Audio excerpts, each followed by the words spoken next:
comment. Tell us, from which country or city are you watching today? We enjoy connecting with our global audience. Now, let's dive into today's story. Chapter 1. Foundations of Sand. Nathaniel Russo had always been a calculated man. At 42, he'd built his life on precision and control, traits that had served him well in his career as a high-profile architectural engineer, designing structures that could withstand earthquakes and hurricanes. His personal strength mirrored his professional reputation: unbreakable, resilient, formidable.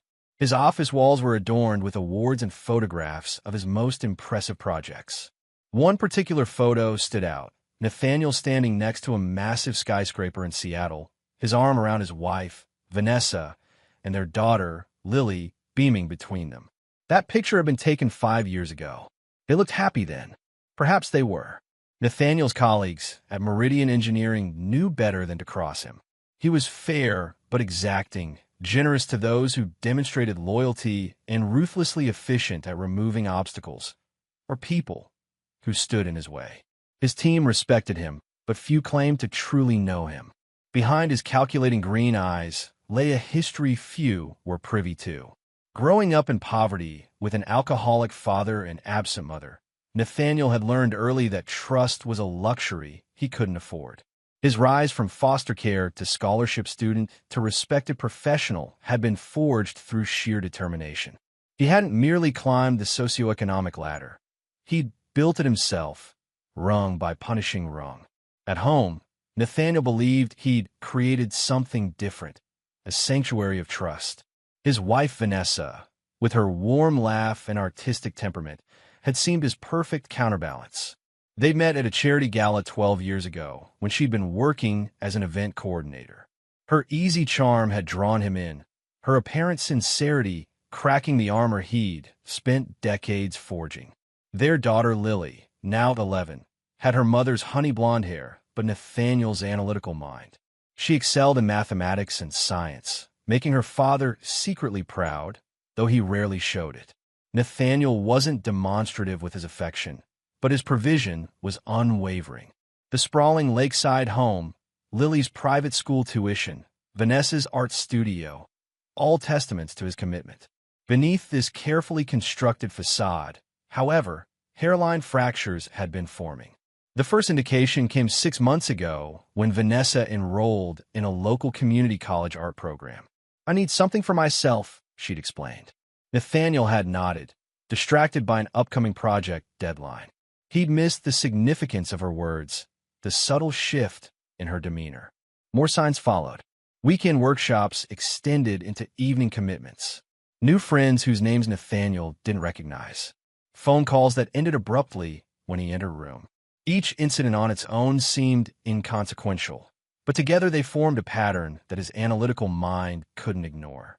Then came Theo Reeves, an art instructor at the community college. He'd appeared at their home one evening to drop off supplies Vanessa had forgotten after class. Tall, with tousled brown hair and affected casualness, he'd extended his hand to Nathaniel with a smile that didn't reach his eyes. "Your wife has remarkable talent," Theo had said, standing too close to Vanessa in their foyer. "She brings something special to the class." Nathaniel had nodded politely while cataloging the man's body language, the way Vanessa's cheeks flushed, the unnecessary duration of eye contact between them. That night, lying beside his wife in bed, he felt the distance between them wider than the inches separating their bodies. The following morning, Nathaniel had called Preston Decker, an old college roommate who now ran a private security firm. The surveillance had begun discreetly. Phone records, credit card statements, traffic camera footage. Nathaniel wasn't one to act on suspicion alone. He required evidence, data, confirmation. By Thanksgiving, the file on his desk had grown thick with photographs, timestamps, and transcripts. Vanessa's art classes had become the backdrop for an affair that had been going on for 4 months. The motel receipts, the intimate texts, the jewelry purchases on a credit card Nathaniel didn't know existed. Each piece of evidence was a body blow. Yet he showed nothing. At Thanksgiving dinner with Vanessa's parents and their neighbors, he'd been the perfect host, carving the turkey with steady hands while his mind calculated angles of attack and defense. Lily had watched him curiously that night, as though sensing the storm brewing behind his composed expression. It was the week after Thanksgiving when Nathaniel discovered Vanessa had been siphoning money from their joint accounts. Small amounts at first, then larger sums, nearly $50,000 over the past 3 months. Not for art supplies or classes, but for a separate apartment lease signed by both Vanessa and Theo Reeves. They were planning to leave, Vanessa, and more devastatingly, Lily. That night, sitting alone in his home office with the evidence spread before him, Nathaniel made a decision. He wouldn't confront them yet. Confrontation without a comprehensive strategy was for amateurs, for men ruled by emotion rather than intellect. No, he would wait, observe, and prepare. This betrayal would be answered not with desperate pleas or threats, but with the same methodical precision he applied to engineering skyscrapers that could weather any storm. By December, Nathaniel had a plan, a blueprint for retribution as meticulously designed as any building he'd ever created. As Christmas approached, he continued to play the role of oblivious husband and father, all while setting in motion the mechanisms that would deliver a very specific kind of justice. He just needed to wait for them to make their move first. Chapter 2. The Gathering Storm. The December air hung heavy with unspoken tensions as Nathaniel navigated the pre-Christmas routine with mechanical precision.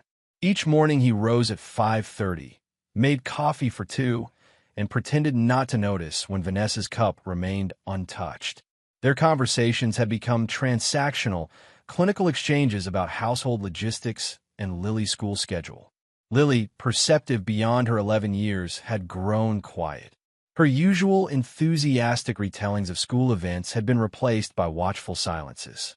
One afternoon, Nathaniel found her sitting alone in the backyard, bundled against the cold, staring at the frozen lake behind their property. "Everything okay, kiddo?" he asked, lowering himself onto the bench beside her. She didn't look at him. "Are you and Mom getting a divorce?" The directness of the question caught him off guard. Nathaniel considered lying, offering the palliative reassurances parents typically provided, but something in Lily's posture, shoulders squared, jaw set firmly, reminded him so much of himself that he couldn't bring himself to deceive her.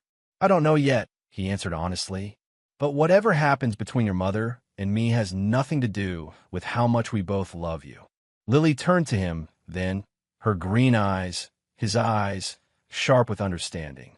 "She's with someone else, isn't she? That art teacher." Nathaniel felt a chill that had nothing to do with the December air. "What makes you say that?" "I'm not stupid, Dad. She smells different when she comes home from her classes.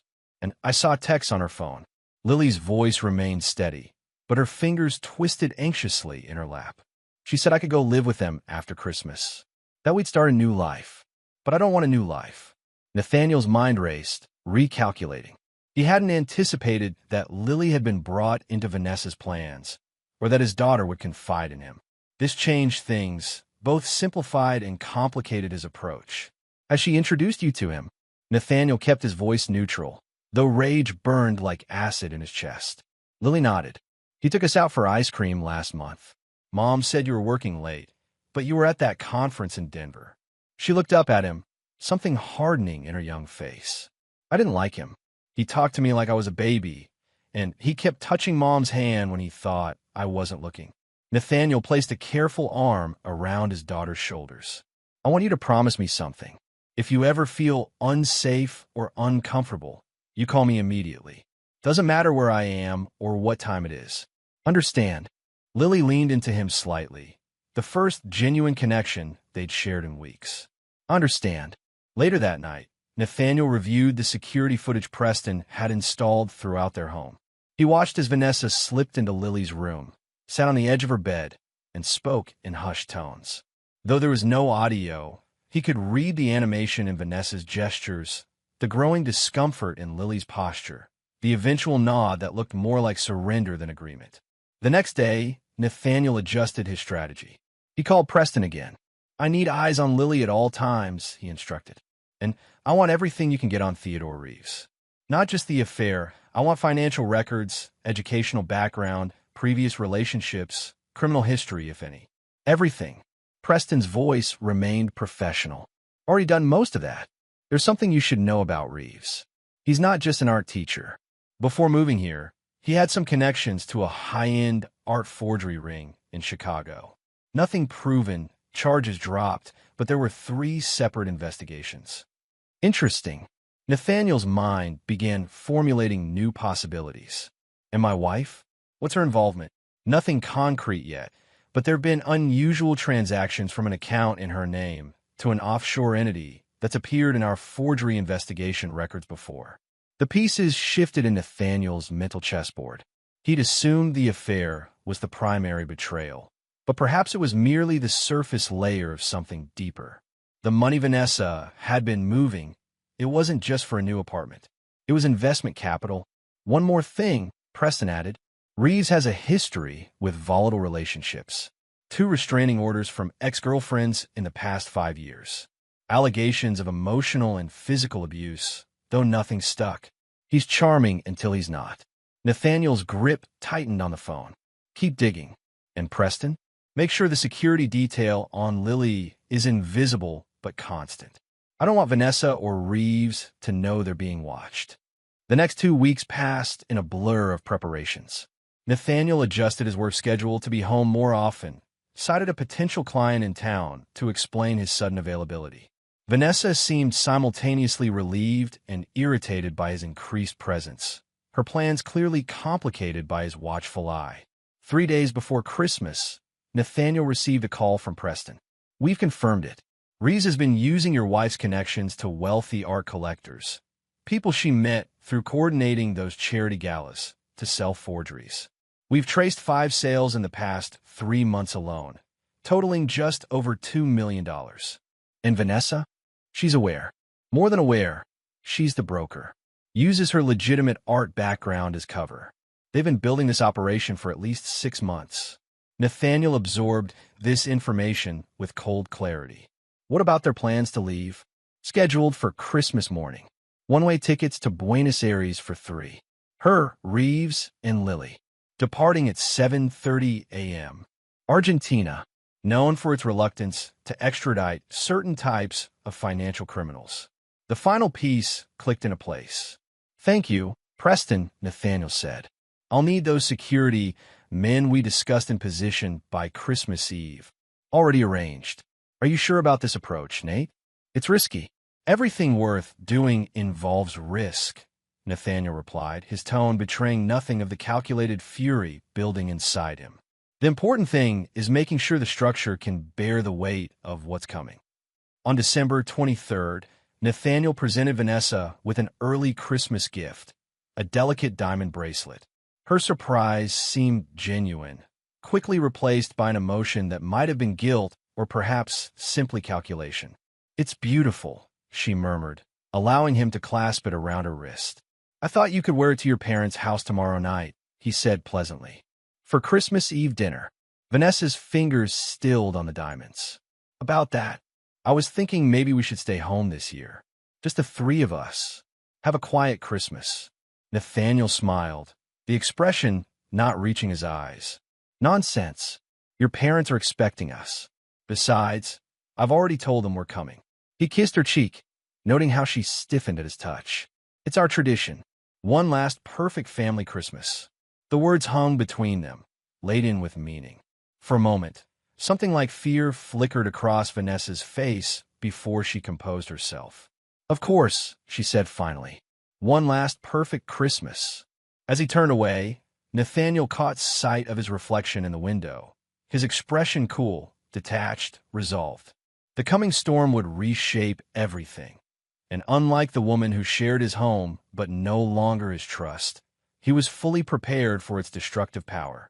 Chapter 3. Betrayal Unleashed. Christmas Eve dinner at the Hendersons' home, Vanessa's parents, proceeded with the strained joviality of people determined to maintain appearances.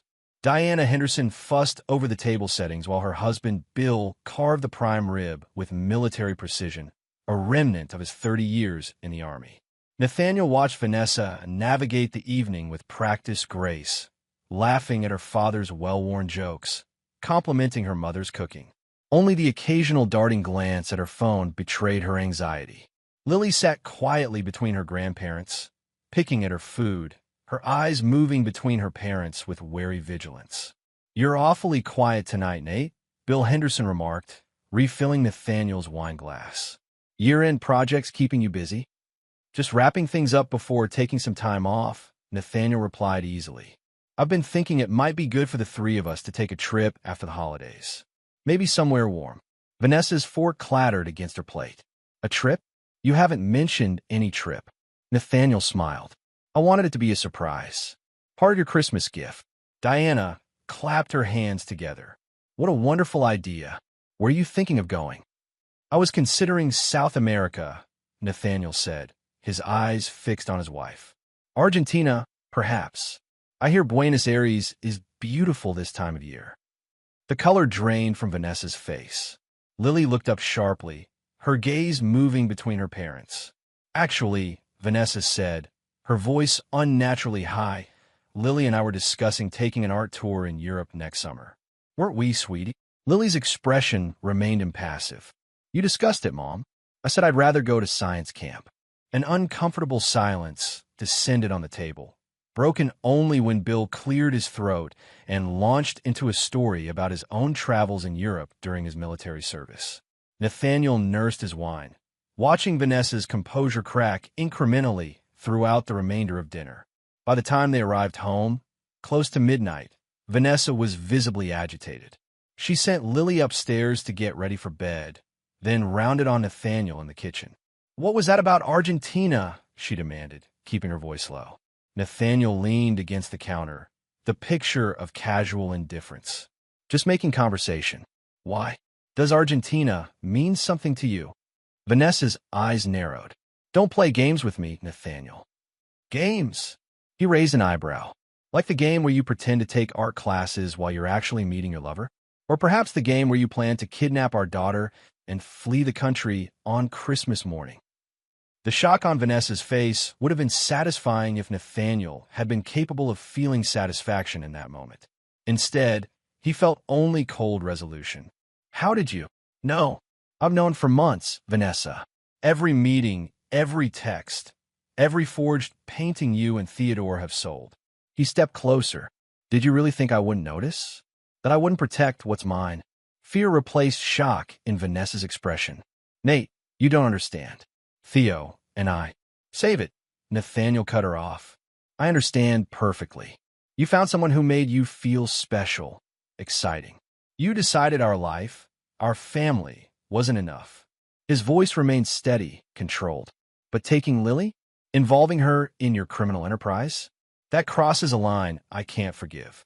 Vanessa's posture changed, defiance replacing fear. "You were never there, Nathaniel. Always working, always focused on your precious buildings. Theo sees me. He values my intelligence, my talent. He values your connections to wealthy art collectors and your willingness to commit fraud," Nathaniel corrected her. "But more importantly, he's willing to use an 11-year-old girl as cover for his escape. Tell me, does that sound like love to you? Or opportunism?"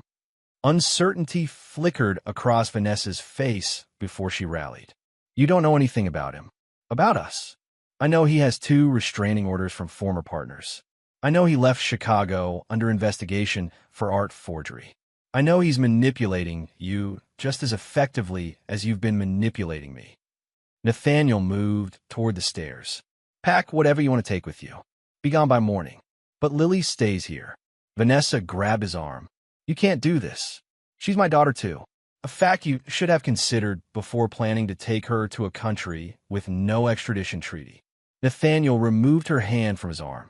"Good night, Vanessa. Merry Christmas." He climbed the stairs, hearing her frantic phone call begin as soon as he was out of sight.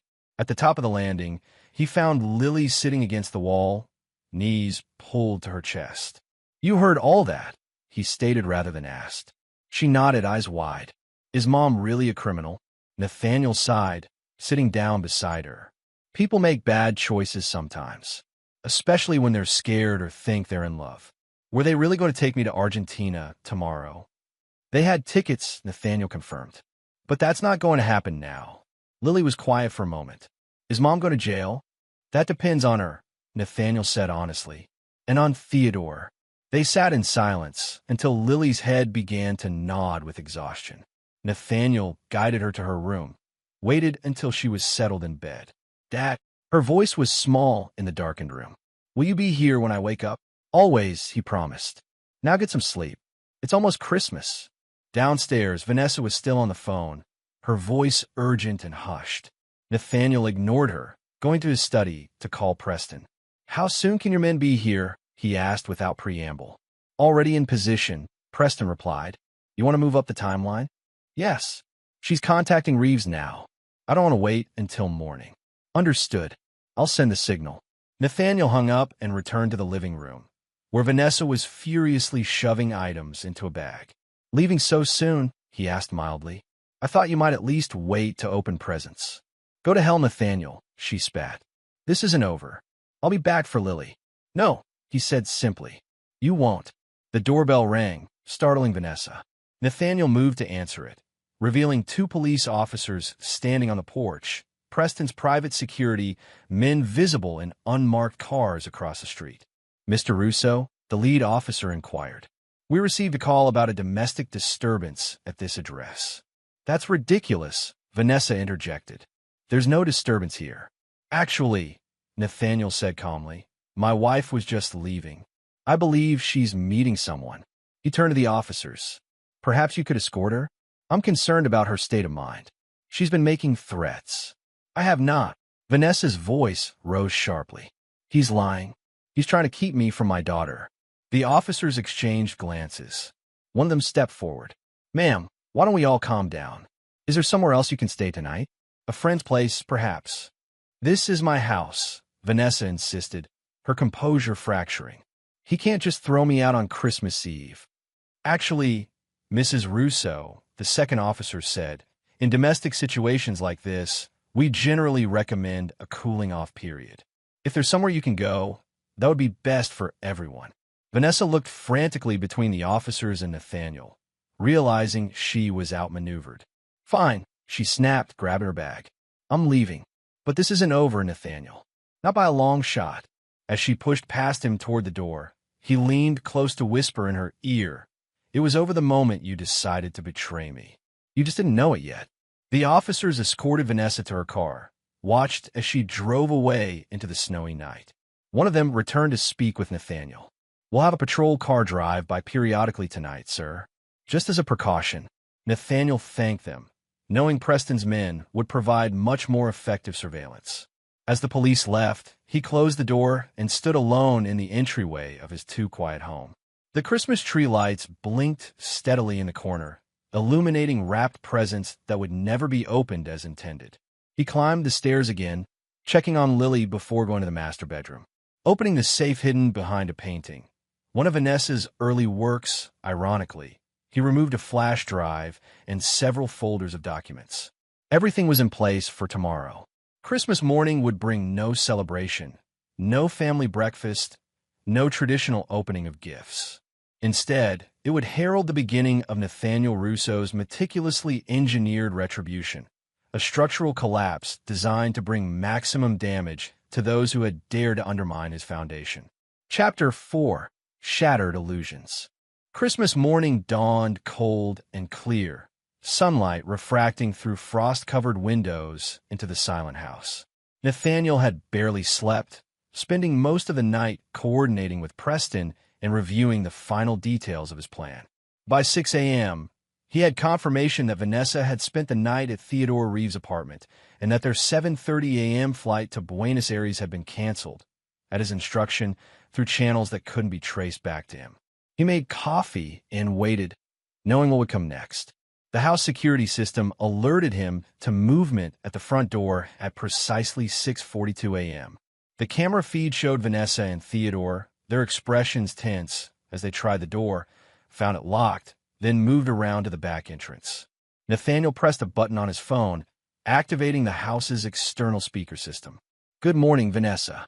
Theodore, the doors are locked, and attempting to break in would trigger an immediate police response. His voice, amplified and dispassionate, caused both to startle and look around for cameras.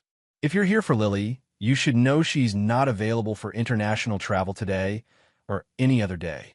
Theodore stepped forward, his handsome face contorted with anger. Listen, you controlling asshole. No, you listen, Nathaniel interrupted. I have evidence of every forged painting you've sold, every fraudulent transaction, every communication planning your little escape. At this moment, that evidence is being held by my attorney with instructions to release it to the FBI, Interpol, and the relevant art authorities if anything happens to me or my daughter. Vanessa's face paled. She grabbed Theodore's arm, murmuring something Nathaniel couldn't hear. Theodore shook her off. You're bluffing, Theodore called out. You've got nothing. The Monet sold to Harold Fincher last month. The counterfeit Degas to the Brennan Foundation. The fake Picasso sketch to Senator Wilson's wife. Nathaniel listed them calmly. Shall I continue?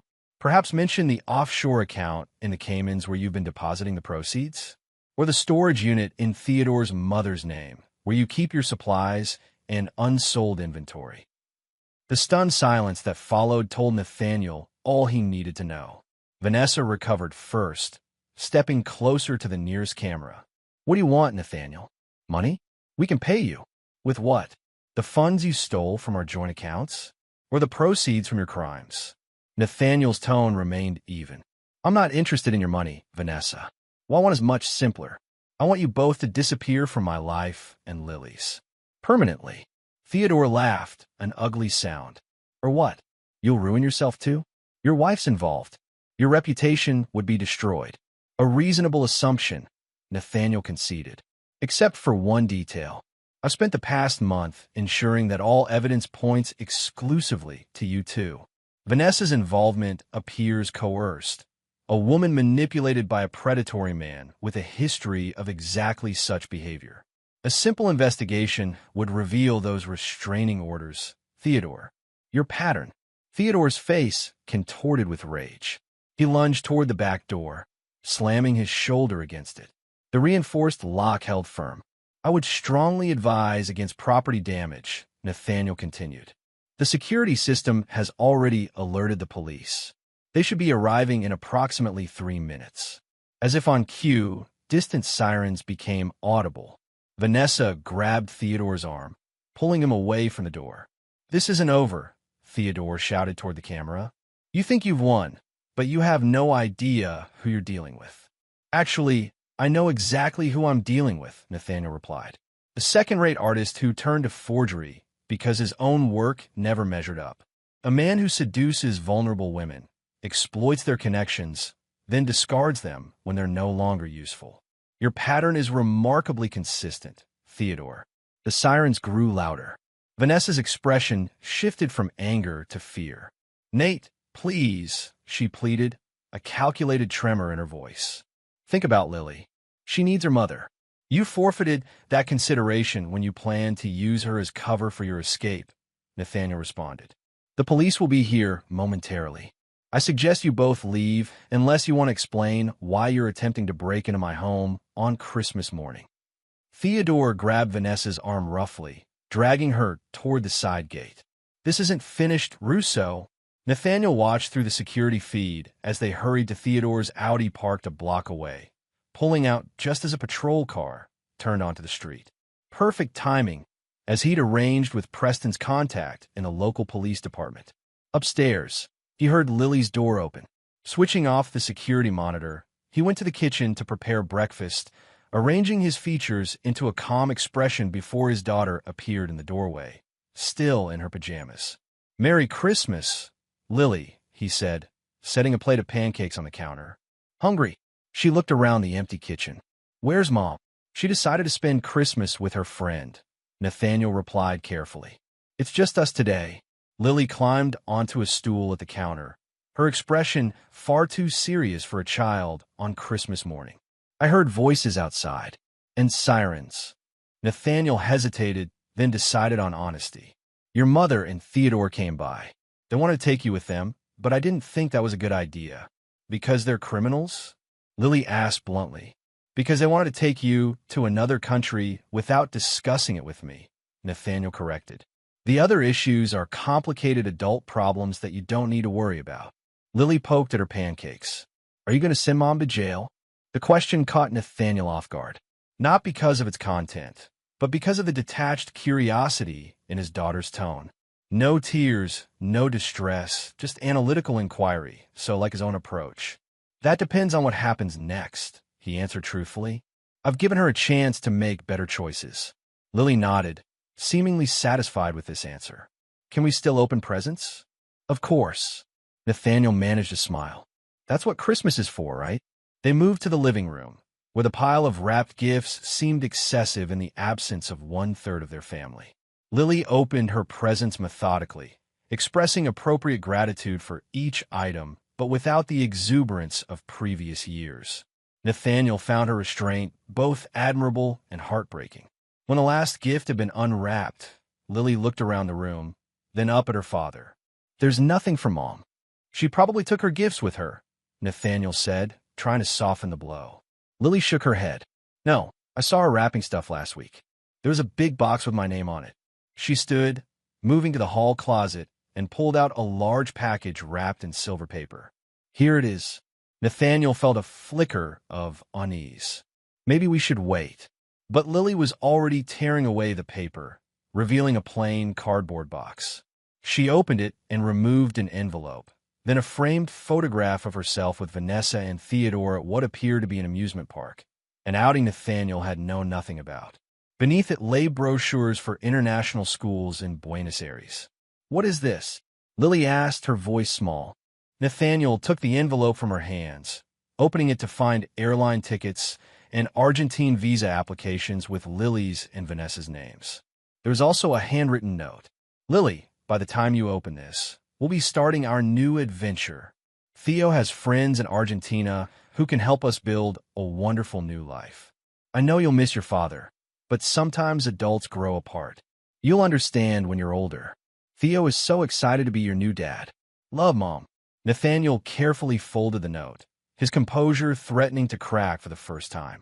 The callousness of it, preparing this gift for Lily, planning to spring it on her Christmas morning with no warning, no preparation, sparked a rage he struggled to contain.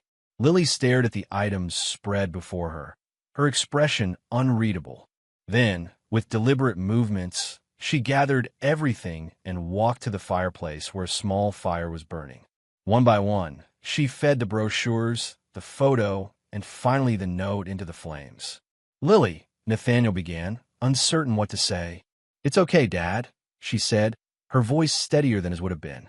I know who loves me and who doesn't. The moment was interrupted by Nathaniel's phone. Preston's name flashed on the screen. Excuse me for a minute, he told Lily, stepping into his study to take the call. They're on the move, Preston reported without preamble. Heading to the storage unit, just as you predicted. My guys are in position, and the FBI contact, ready to receive the anonymous tip as soon as they start loading the van. We've confirmed they rented a vehicle this morning. Looks like they're planning to drive to Mexico. Nathaniel considered this information. Let them load at least half the forgeries. We need enough evidence to make the charges stick. Understood. What about the girl? You mentioned there was an incident this morning. Handled, Nathaniel replied. But I'd like to move up our timeline. I don't want to give them time to regroup. Consider it done, Preston assured him. I'll call when they're in custody. Nathaniel ended the call and returned to the living room, where Lily had begun cleaning up the discarded wrapping paper. Such a conscientious child, even in the midst of emotional trauma. He felt a surge of protectiveness, coupled with renewed resolve. How about we go out for lunch? He suggested. There's a diner on Main Street that's open today. Lily looked up, surprised by the normality of the suggestion. Can we get milkshakes? Absolutely, Nathaniel smiled, a genuine expression this time. It's Christmas after all. As they prepared to leave, Nathaniel received a text from Preston. Package secured. Delivery in progress. The FBI had Theodore and Vanessa in custody, caught red-handed with dozens of forged masterpieces and the materials to create more. Phase 1 of his plan was complete. The public downfall would soon follow, but more importantly, Lily was safe. As they drove to the diner, Nathaniel glanced at his daughter in the passenger seat, Her face turned toward the window, expression somber beyond her years.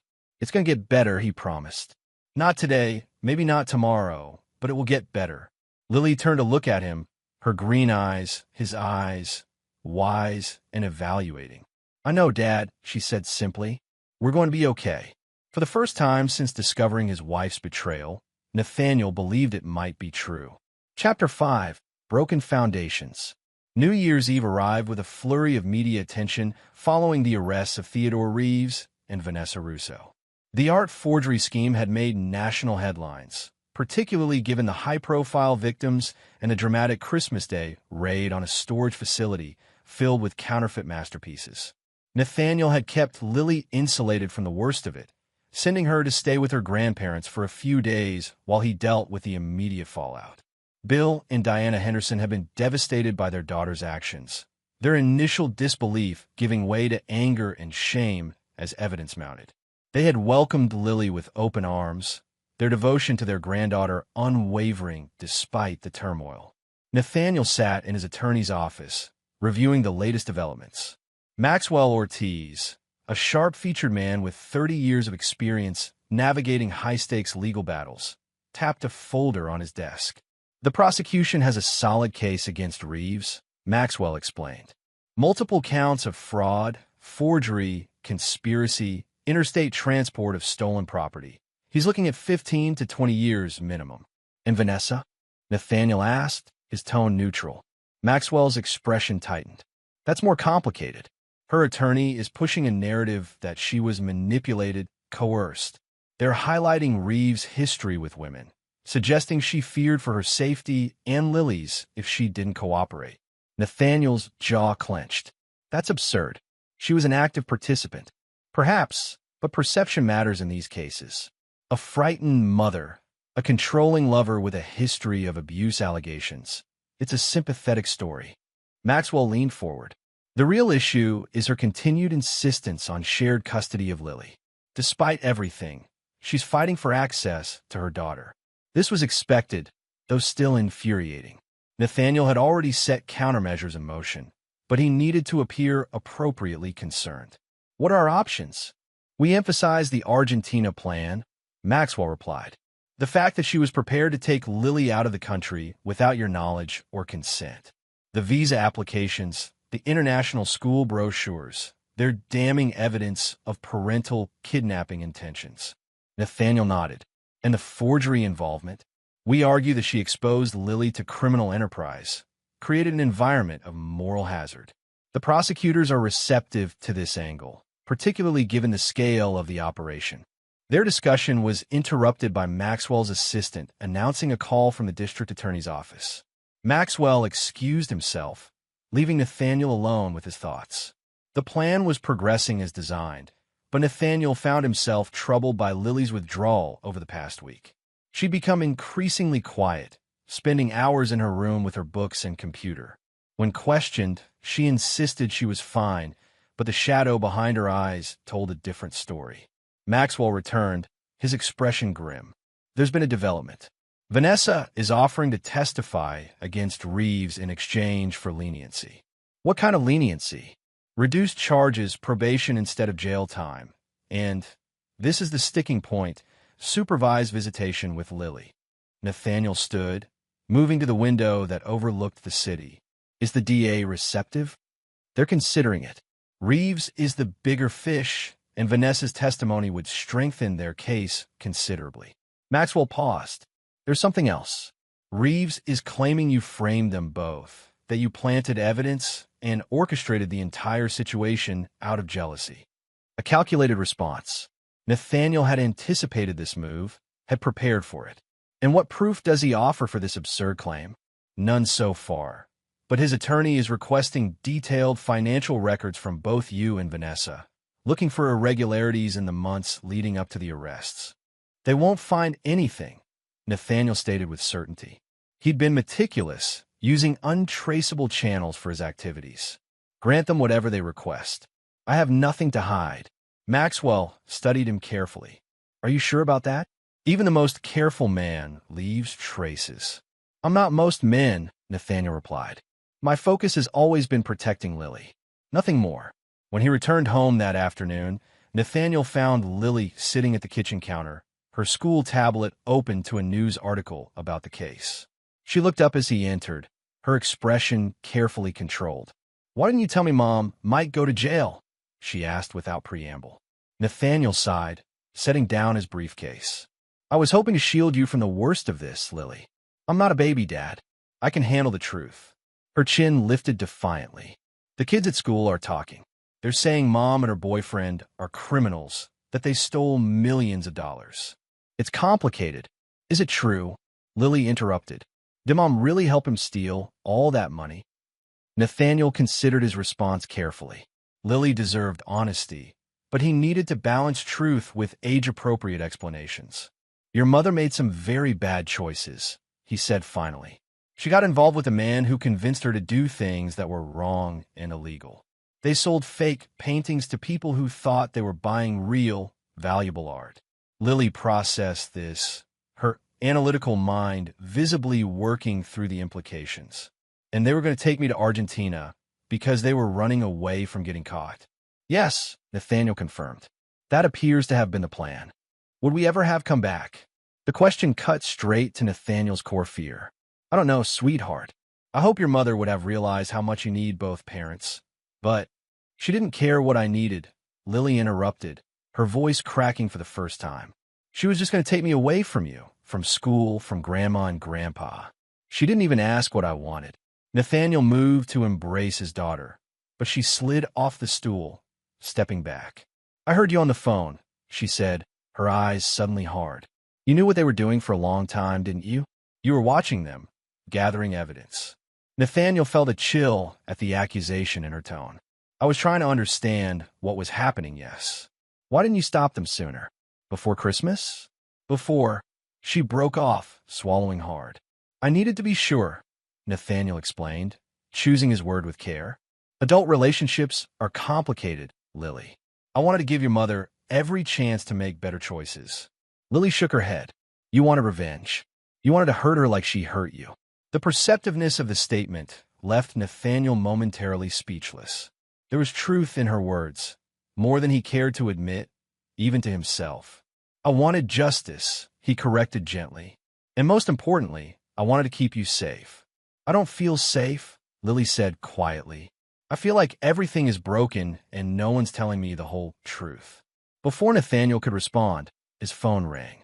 Preston's number. He hesitated, torn between his daughter's emotional needs and the next phase of his plan. "Take it," Lily said, turning away. "It's probably important. Your justice stuff." "Lily, I'm going to my room. I have homework." She gathered her tablet and left without looking back, her small shoulders rigid with hurt and anger. Nathaniel answered the call, moving to his study for privacy. "We have a situation," Preston said without preamble. "Reeves made contact with an associate this morning. A man named Curtis Donovan, former cellmate from a fraud stint Reeves did in Illinois 5 years ago. They met at the county jail during visiting hours." "What's Donovan's background?" "Nasty piece of work.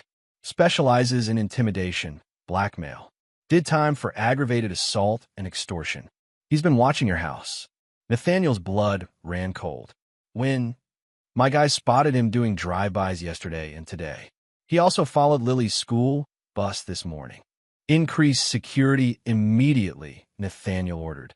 "I want eyes on Lily at all times. And find out everything you can about this Donovan character, associates, haunts, weaknesses." "Already on it. There's something else you should know. Vanessa made bail an hour ago. Her parents put up their house as collateral. This was unexpected. Bill and Diana had seemed so devastated by their daughter's actions, so supportive of Nathaniel's position. Who's representing her? New attorney. Guy named Lawrence Frost, specializes in high-profile criminal cases with a domestic violence angle. Word is he's building a case that you were emotionally abusive, that Vanessa fled with Reeves out of fear." Nathaniel's mind raced through contingencies. This narrative could complicate matters, potentially generate public sympathy for Vanessa. More concerning was the threat to Lily's safety if Donovan was indeed surveilling them on Reeves' behalf. "I need to move up our timeline," Nathaniel decided. Execute Phase 3 tonight. That's aggressive, Preston cautioned. We haven't fully verified the offshore accounts yet. We know enough. Reeves is escalating by bringing in Donovan. I won't risk Lily's safety while we'd every I and cross every T. Understood. I'll make the calls. Nathaniel ended the call and moved to the window, checking the street outside. Nothing seemed amiss, but the knowledge that they were being watched, that Lily was being watched, filled him with cold fury. He called Maxwell Ortiz next, updating him on the new developments and requesting an emergency hearing regarding Lily's custody and safety. Then he contacted the private school Lily attended, speaking with the principal about security concerns and arranging for Lily to be temporarily tutored at home. By evening, the pieces were in motion. Preston's team had located 3 offshore accounts linked to Reeves, each containing portions of the proceeds from the forgery scheme. Anonymous tips to financial authorities in 3 countries would trigger simultaneous freezes on the accounts, effectively stranding any accomplices Reeves might have been counting on. Meanwhile, a carefully curated dossier on Curtis Donovan had been delivered to his parole officer, documenting his association with Reeves and his surveillance activities, a clear violation of his parole terms. Local police were preparing to bring him in for questioning. As Nathaniel reviewed the final arrangements, Maxwell called with news from the DA's office. Vanessa had provided a full statement, implicating Reeves as the mastermind while portraying herself as a victim of manipulation and emotional abuse. More troublingly, she had included allegations that Nathaniel had been controlling and emotionally distant throughout their marriage, creating an environment she felt compelled to escape. She's laying groundwork for a custody battle, Maxwell warned, painting herself as a desperate mother trying to protect her child from a cold, controlling father. What's the DA's position? They're skeptical, but proceeding cautiously. Her cooperation against Reeves has value to them, regardless of her motives. Nathaniel ended the call and went to check on Lily, finding her bedroom door closed. He knocked gently. Lily, can I come in? We need to talk. No response. He knocked again, then tried the handle. The door was locked, something she'd never done before. Lily, please open the door. It's important. Silence. A tendril of panic wound through Nathaniel's chest. He knocked more firmly. Lily, open this door right now, or I'll have to break it open. Finally, he heard movement inside. The lock clicked, and the door opened slightly. Lily stood there, her face tear-streaked but composed. What? She asked flatly. Relief washed through him, quickly followed by concern at her obvious distress. We need to discuss some changes for tomorrow. You won't be going to school for a few days. Because of the man who's been following me? Lily interrupted. I saw him. Black car, baseball cap. He was outside school yesterday and today. Nathaniel stared at his daughter, once again caught off guard by her perceptiveness. You noticed him? I notice everything, she said simply. Mom's boyfriend sent him, didn't he? To scare us. We think so, yes. Which is why you'll be staying home until we resolve the situation. A tutor will come here instead. Lily nodded, seemingly unsurprised. Is Mom coming back? She's out on bail, Nathaniel admitted. But there's a restraining order preventing her from contacting you or coming here. Lily digested this information, then asked, what happens next? It was the same question Nathaniel had been asking himself. His carefully constructed plan had accounted for most contingencies, but Vanessa's new strategy and Reeves' escalation with Donovan introduced variables he hadn't fully anticipated. We stay safe, he answered. We follow the legal process, and we trust that the truth will prevail.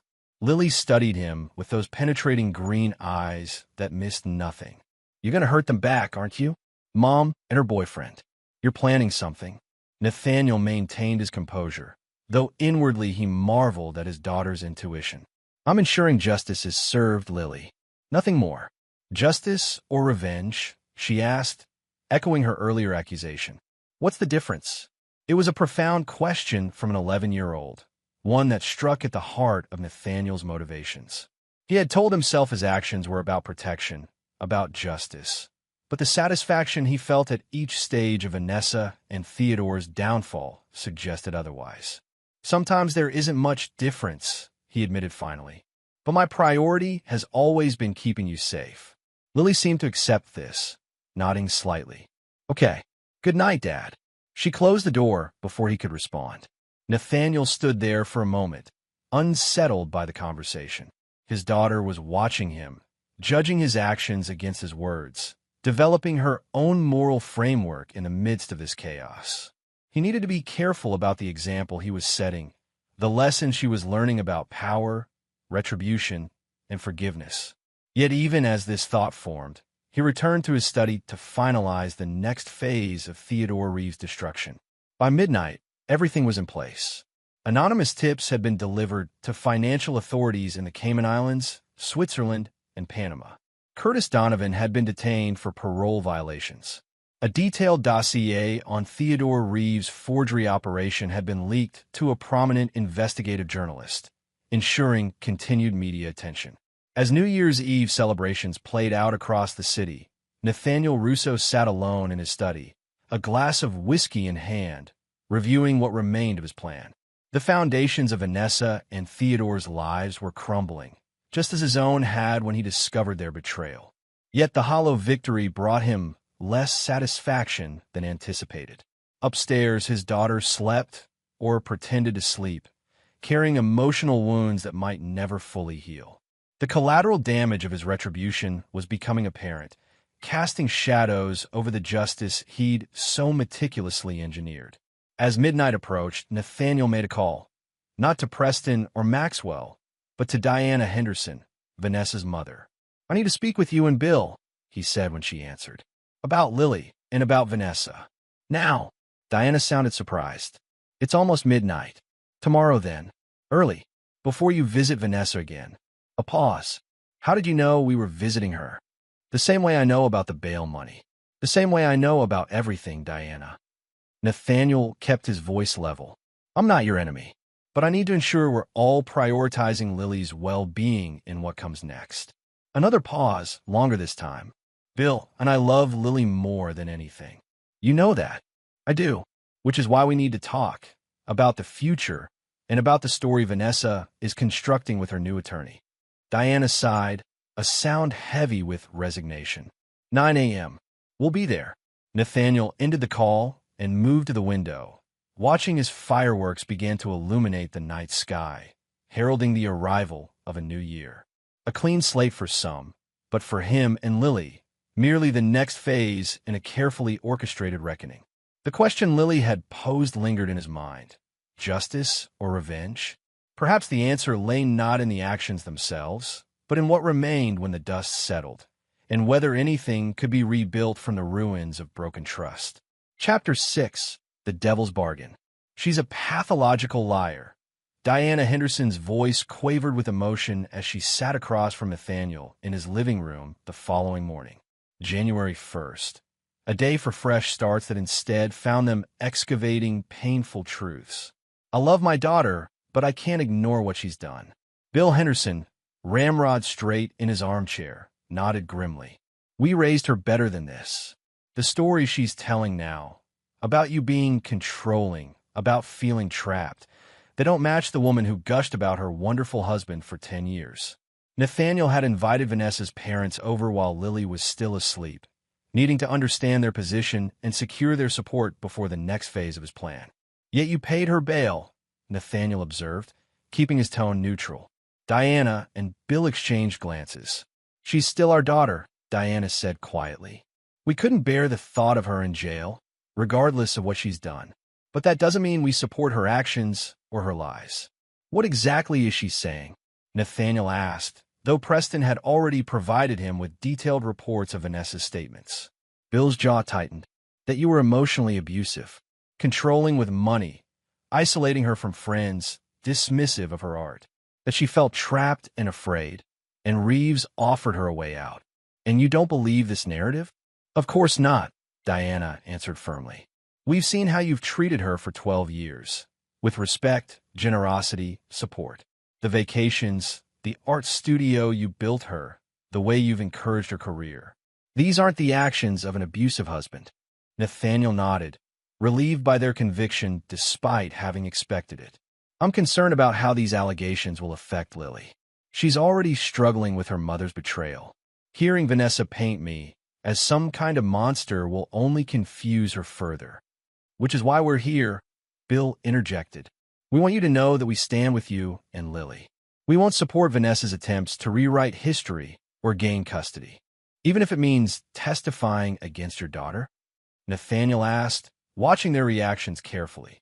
The question hung heavily in the air. Diana's eyes filled with tears, but her voice remained steady. If necessary, yes. Lily's welfare comes first. Always. Nathaniel felt a measure of his tension ease. Having Vanessa's parents as allies would significantly strengthen his position in any custody battle. Thank you, he said sincerely. There's something else you should be aware of. Theodore has apparently enlisted an associate with a violent history to surveil our home and Lily's school. The police detained him last night, but there may be others. Diana gasped. My God, is Lily safe? She's staying home from school for now, with security in place. Nathaniel leaned forward. But this escalation concerns me. It suggests Theodore is growing desperate, willing to resort to intimidation or worse. Bill's military bearing became more pronounced. What can we do to help? When you visit Vanessa today, I need you to convey the severity of the situation. Make her understand that associating with Theodore at this point is dangerous for everyone, especially Lily. If she truly cares for her daughter, she needs to sever all ties with him immediately. She claims she already has, Diana said uncertainly. That she's seen his true colors now, that he's threatened to implicate her more deeply if she doesn't support his version of events. This was new information. Nathaniel filed it away for further consideration. Then she should have no objection to providing a complete statement to that effect, acknowledging his manipulation but also her own willing participation in the forgery scheme. Bill nodded decisively. We'll make it clear that her relationship with Lily depends on full honesty from this point forward. The conversation was interrupted by the sound of footsteps on the stairs. Lily appeared in the doorway, still in her pajamas, her expression brightening slightly at the sight of her grandparents. Grandma? Grandpa? What are you doing here? Diana opened her arms, and Lily moved into her embrace. Happy New Year, sweetheart. We came to see how you and your dad are doing. Lily looked between the adults, her perceptiveness evident. You're talking about Mom, aren't you? The adults exchanged glances. Nathaniel decided on honesty. Yes, we were discussing the legal situation and making plans to keep you safe. From the man in the black car? Lily asked. Bill's expression darkened. Someone's been watching you? Not anymore, Nathaniel assured him. The situation is being handled. Diana kept her arm around Lily. How about some breakfast? I could make those special pancakes you like. While Diana took Lily to the kitchen, Nathaniel and Bill continued their conversation in lowered tones. There's something else, Nathaniel said. Reeves is claiming I framed them both, that I orchestrated the entire situation out of jealousy. Bill scoffed. That's absurd. The evidence is overwhelming. Nevertheless, his attorney is pushing this narrative. If it gains traction, it could complicate matters. Nathaniel fixed Bill with a direct look. I need to know if Vanessa has mentioned anything that could support this claim. Bill considered the question carefully. She hasn't said anything specific to us. But her attorney, this Frost character, keeps asking about your past. Whether you've ever been vengeful or calculating with people who crossed you. This was concerning but not unexpected. Nathaniel had prepared for scrutiny of his character and history. I've never been vengeful, he stated. Calculated, certainly. I'm an engineer. Precision and planning are fundamental to what I do. But my focus has always been on protecting what matters, not punishing those who don't. Bill nodded, seemingly satisfied. That's what we've told them. That you're methodical and protective, not vindictive. He hesitated.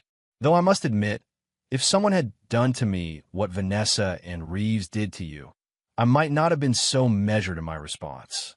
The conversation shifted as they joined Diana and Lily in the kitchen, where the domestic normalcy of pancake making provided a temporary respite from the surrounding chaos. Nathaniel observed his daughter's interactions with her grandparents, noting how she relaxed in their presence despite the undercurrent of tension. After breakfast, while Lily showed her grandfather a science project in her room, Nathaniel pulled Diana aside. "There's one more thing," he said quietly. "I need to know about Vanessa's childhood. Specifically, any incidents or patterns that might explain her capacity for deception." Diana's expression grew troubled. "Why are you asking this now?"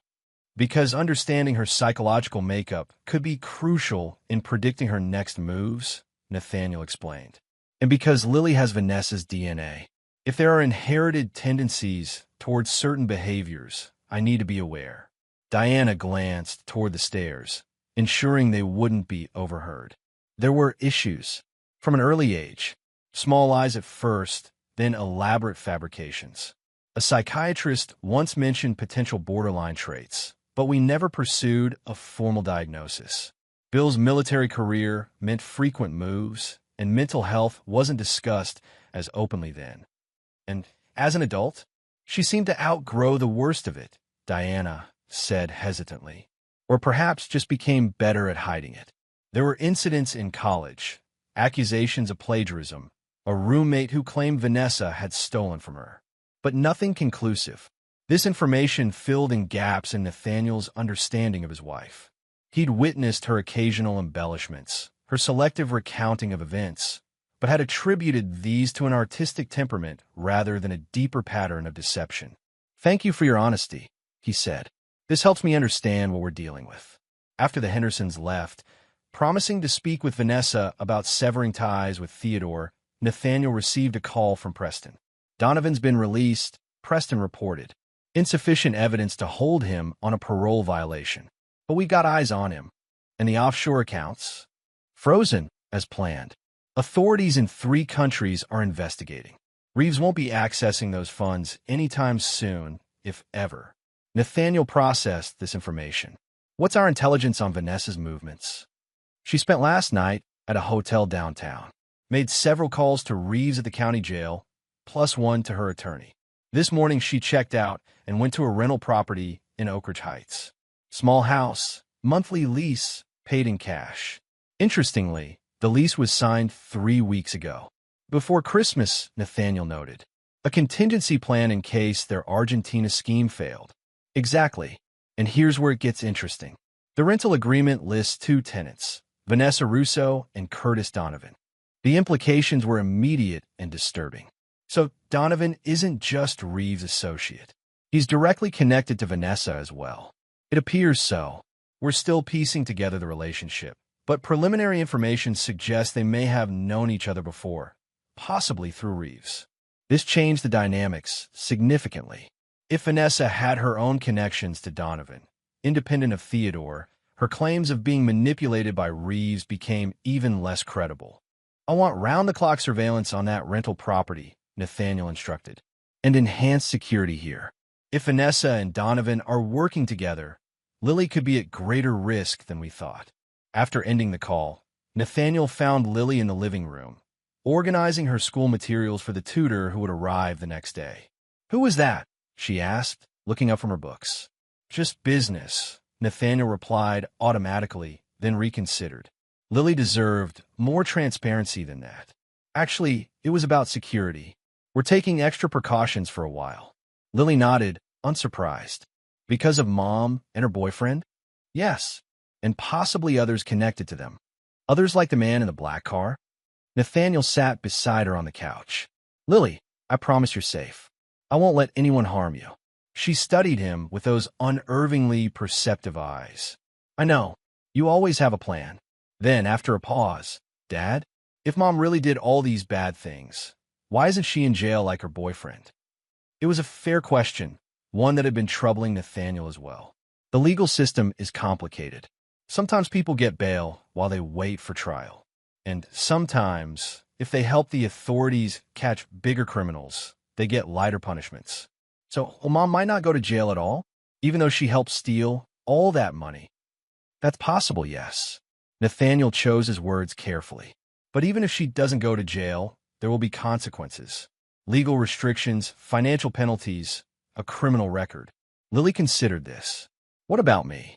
Will I have to live with her sometimes? The question cut to the heart of Nathaniel's concerns. Not if I can help it. Your mother's actions have demonstrated that she's not currently capable of providing a safe, stable environment for you. Good, Lily said firmly. Because I don't want to see her. Not ever. The vehemence in her tone was both reassuring and troubling. Nathaniel wanted Lily protected from Vanessa's influence, but he worried about the long-term psychological impact of such absolute estrangement. Feelings can change over time, he said gently. Right now, you're understandably angry and hurt, but someday you might feel differently. No, Lily shook her head decisively. She lied to me. For months. She was going to take me away from you and everything I know. She chose him over us. Her voice hardened with a conviction that echoed Nathaniel's own unforgiving nature. I'll never forgive her. Never. Nathaniel recognized his own ruthlessness reflected in his daughter's declaration, a trait he'd cultivated in himself but had hoped to soften in her. Yet he couldn't deny the pragmatic value of such resolution in a world that often rewarded the brutal over the forgiving. That's your choice to make, he said finally.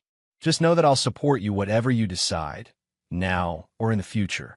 The rest of the day passed quietly, a deceptive calm before the storm that Nathaniel knew was brewing. By evening, Preston reported that Curtis Donovan had made 3 visits to the county jail, presumably to see Theodore Reeves, and had subsequently met with 2 unidentified men at a bar known for connections to local criminal elements. They're planning something, Preston concluded. We should move Lily to a secure location as a precaution. Nathaniel considered this recommendation. Moving Lily would be disruptive and potentially traumatizing after all she'd already endured. Yet leaving her at risk was unthinkable. Not yet, he decided. Increase security here first. Let's see what develops in the next 24 hours. The decision proved prescient. Shortly after midnight, Preston called again. We've intercepted communications between Reeves and Donovan. They're planning to take Lily tomorrow. Use her as leverage to force you to drop charges and return seized assets. Cold fury swept through Nathaniel. How are they communicating? Reeves is in jail. Corrupt guard. We've identified him and notified internal affairs, but that's not our immediate concern. Vanessa appears to be involved in the planning. She's provided details about Lily's routine, the house layout, security vulnerabilities. This final betrayal solidified Nathaniel's resolve. Any lingering doubt about the necessity of his retribution vanished in the face of this direct threat to Lily. Execute Phase 4, he ordered. All of it. Now, are you sure? Preston sounded hesitant. Once this is in motion, they've crossed the final line, Nathaniel cut him off. No more measure responses. No more legal niceties. They plan to use my daughter as a hostage. There's no coming back from that. After ending the call, Nathaniel checked on Lily, finding her asleep with a book still open beside her. He gently removed the book and pulled the covers up, studying her peaceful face in the dim light. Everything he'd done, everything he was about to do, was ultimately for her protection. He had to believe that justified the means, regardless of how ruthless those means might be. Returning to his study, Nathaniel initiated a series of prearranged signals to operatives positioned around the city. By dawn, Theodore Reeves' complete criminal history will be exposed to every law enforcement agency and news outlet in the country. The corrupt guard would be arrested mid-shift. Vanessa's involvement in planning Lily's abduction would be documented and delivered to the district attorney, her bail revoked. And Curtis Donovan, the man who had dared to target Nathaniel's daughter, would face a particularly tailored form of justice, one that would ensure he never posed a threat to anyone again. As Nathaniel set these wheels in motion, he felt a cold clarity that had eluded him in recent days. This wasn't about justice anymore, nor even revenge in its purest sense. This was about elimination of threats, permanent, irrevocable removal of anyone who endangered what he held most precious. By morning, their worlds would be in ashes, while he and Lily would emerge unscathed, ready to rebuild from the ruins of betrayal. Chapter 7. Scorched Earth. The coordinated strike began at dawn. Nathaniel, who hadn't slept, watched the operations unfold through reports from Preston's team. At 5:17 a.m., the corrupt prison guard was taken into custody while attempting to smuggle communications between Theodore Reeves and Curtis Donovan. By 5:42, police had surrounded the rental property where Vanessa was staying, a SWAT team ready to breach based on credible kidnapping conspiracy charges. Nathaniel stood at his bedroom window, phone in hand, as Preston narrated the raid in real time. Police entering now. They've secured the main floor. Bedroom clear. Bathroom clear. Donovan not on premises. Vanessa Russo in custody appears to be destroying evidence, shredding documents, attempting to delete phone data. And the evidence package? Nathaniel asked, his voice steady despite the adrenaline coursing through him. Delivered to Captain Reynolds personally, as arranged. Full digital surveillance records, transcripts of planning discussions, financial transfers between Donovan and Reeves. Excellent. Nathaniel checked his watch. What about Donovan? Still locating. Last track to the East Harbor District. 3 teams in pursuit. Nathaniel ended the call as soft footsteps approached his door. Lily stood in the hallway, her hair tousled from sleep, expression questioning. Dad? What's happening? I heard your phone. Just some work matters, Nathaniel replied, adjusting his tone to something approximating normal. It's very early. You should go back to bed. Lily's eyes narrowed slightly, that familiar analytical look. Is it about Mom? I heard you say her name. Nathaniel considered his options. Lying would only damage trust, but the full truth might be too harsh. Yes, he admitted. There have been some developments. The police are involved, but everything's under control. We can talk more after you've had some sleep. Lily didn't move. They were going to try to take me, weren't they? That's why there are more security people outside. Sometimes his daughter's perceptiveness was startling. How did you know about the security? I saw them when I got up to use the bathroom. 2 men on our front lawn. They weren't there yesterday. She wrapped her arms around herself. It's okay. You don't have to pretend things are normal. I know they're not. Nathaniel crossed the room and knelt before her, placing his hands gently on her shoulders. You're right. Things aren't normal right now. But I promise you this. You are safe. I will never let anyone hurt you or take you away. I know, she said simply, with a child's faith that simultaneously strengthened his resolve and broke his heart. You always fix things. After ensuring Lily returned to bed, Nathaniel descended to his study to monitor the continuing operations. By 7 a.m., the news was reporting the arrest of Vanessa Russo on conspiracy charges related to the art forgery case, though the kidnapping plot remained confidential for now.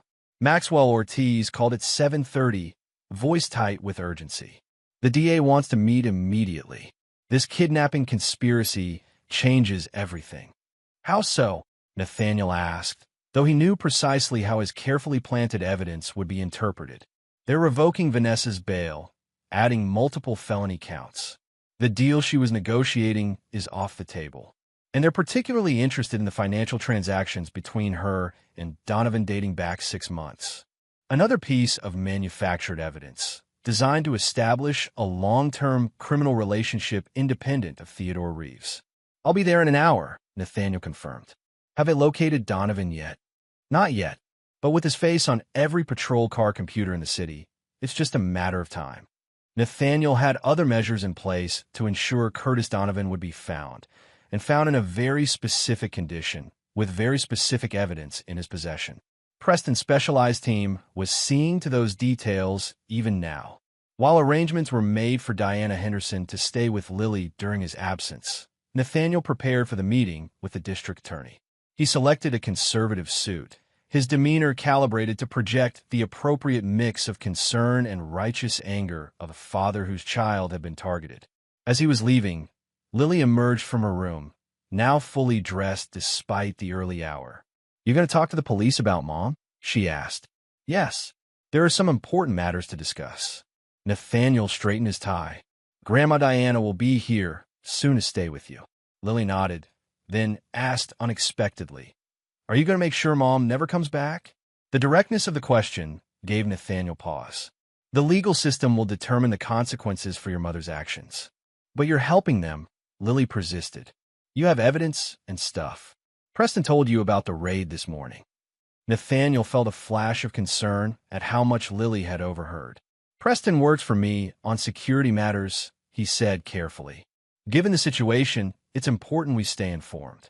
It's okay, Lily said, with that disconcerting maturity. I want Mom to go to jail. She tried to have me kidnapped.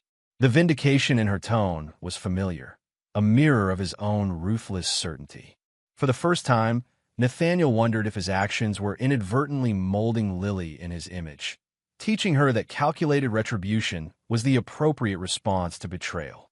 The most important thing, he said, choosing his words with care, is that you're safe and can move forward with your life. Whatever happens to your mother is secondary to that.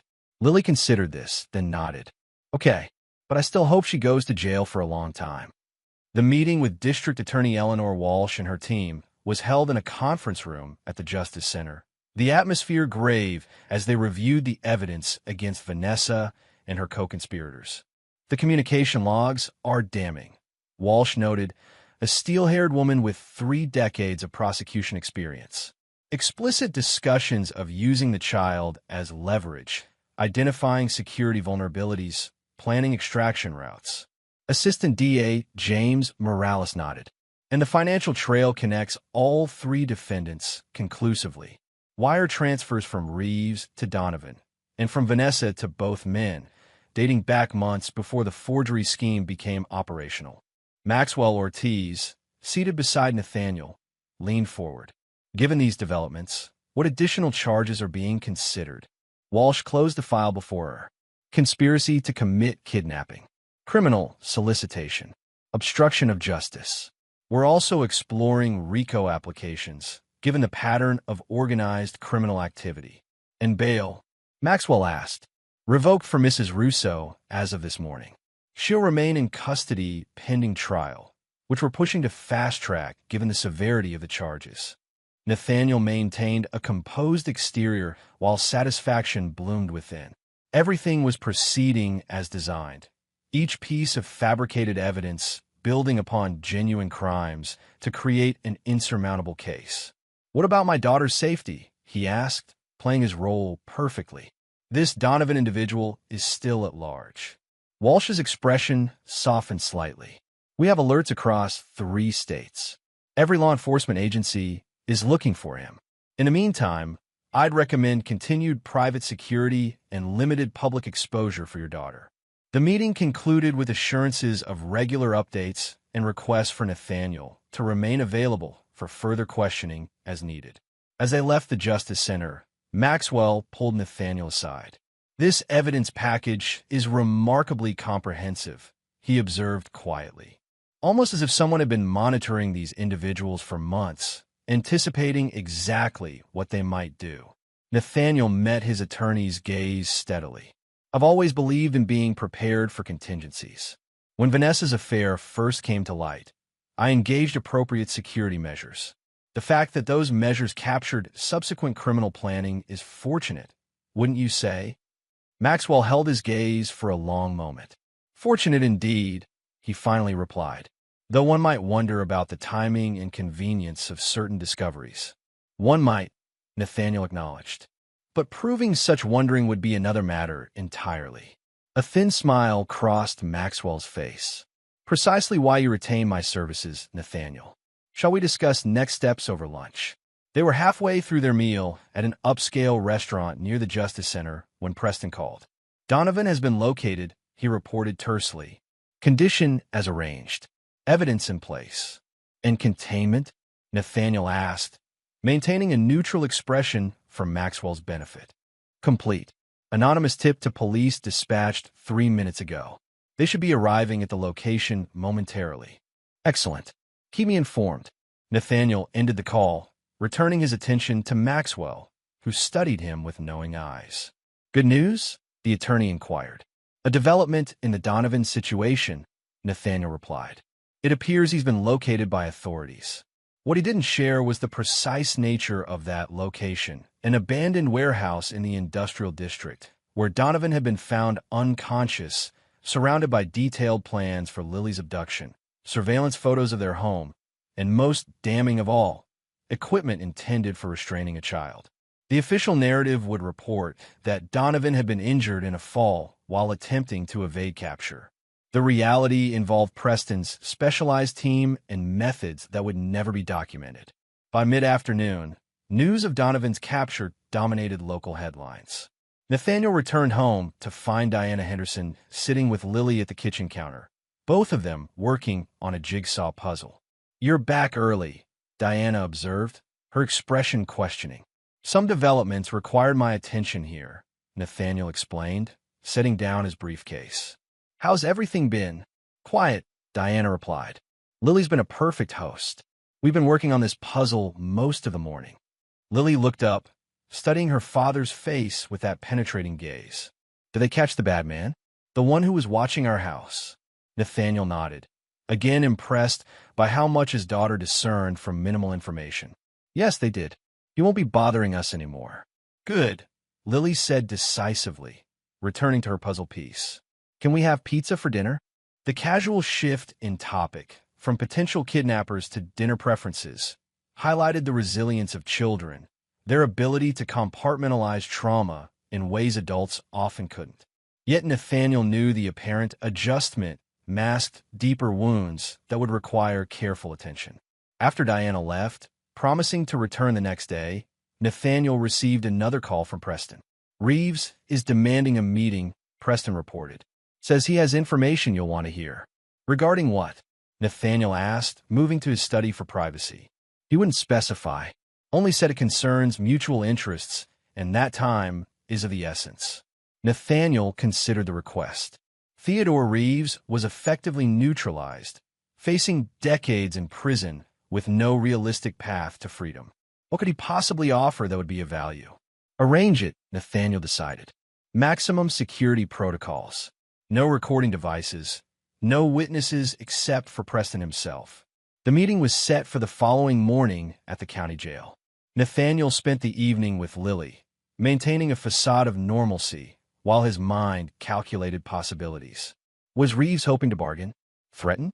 Or was this a final, desperate attempt to implicate Nathaniel in some criminal conspiracy? By morning, news of Curtis Donovan's capture had expanded to include disturbing details of the kidnapping plot. Media outlets reported that Donovan had confessed to conspiring with Vanessa Russo and Theodore Reeves to abduct Lily, intending to use her as leverage to force Nathaniel to drop charges and return seized assets. What the news didn't report, because only Preston's team knew, was that Donovan's confession had been carefully scripted and implanted during his period of unconsciousness, using techniques that left no physical evidence but produced remarkably consistent results. At 9 a.m., with Diana once again staying with Lily, Nathaniel arrived at the county jail. He was escorted to a private meeting room where Theodore Reeves waited, handcuffed to a table, his once handsome face now haggard from weeks in custody. "You've looked better, Theodore," Nathaniel observed calmly, taking the seat opposite him. Reeves leaned forward, eyes burning with hatred. "Cut the small talk, Russo. We both know what this is." "Do we?" "You requested this meeting, not me." "Because I know what you did." Reeves lowered his voice. "The evidence against Vanessa, against Donovan and me. The kidnapping plot.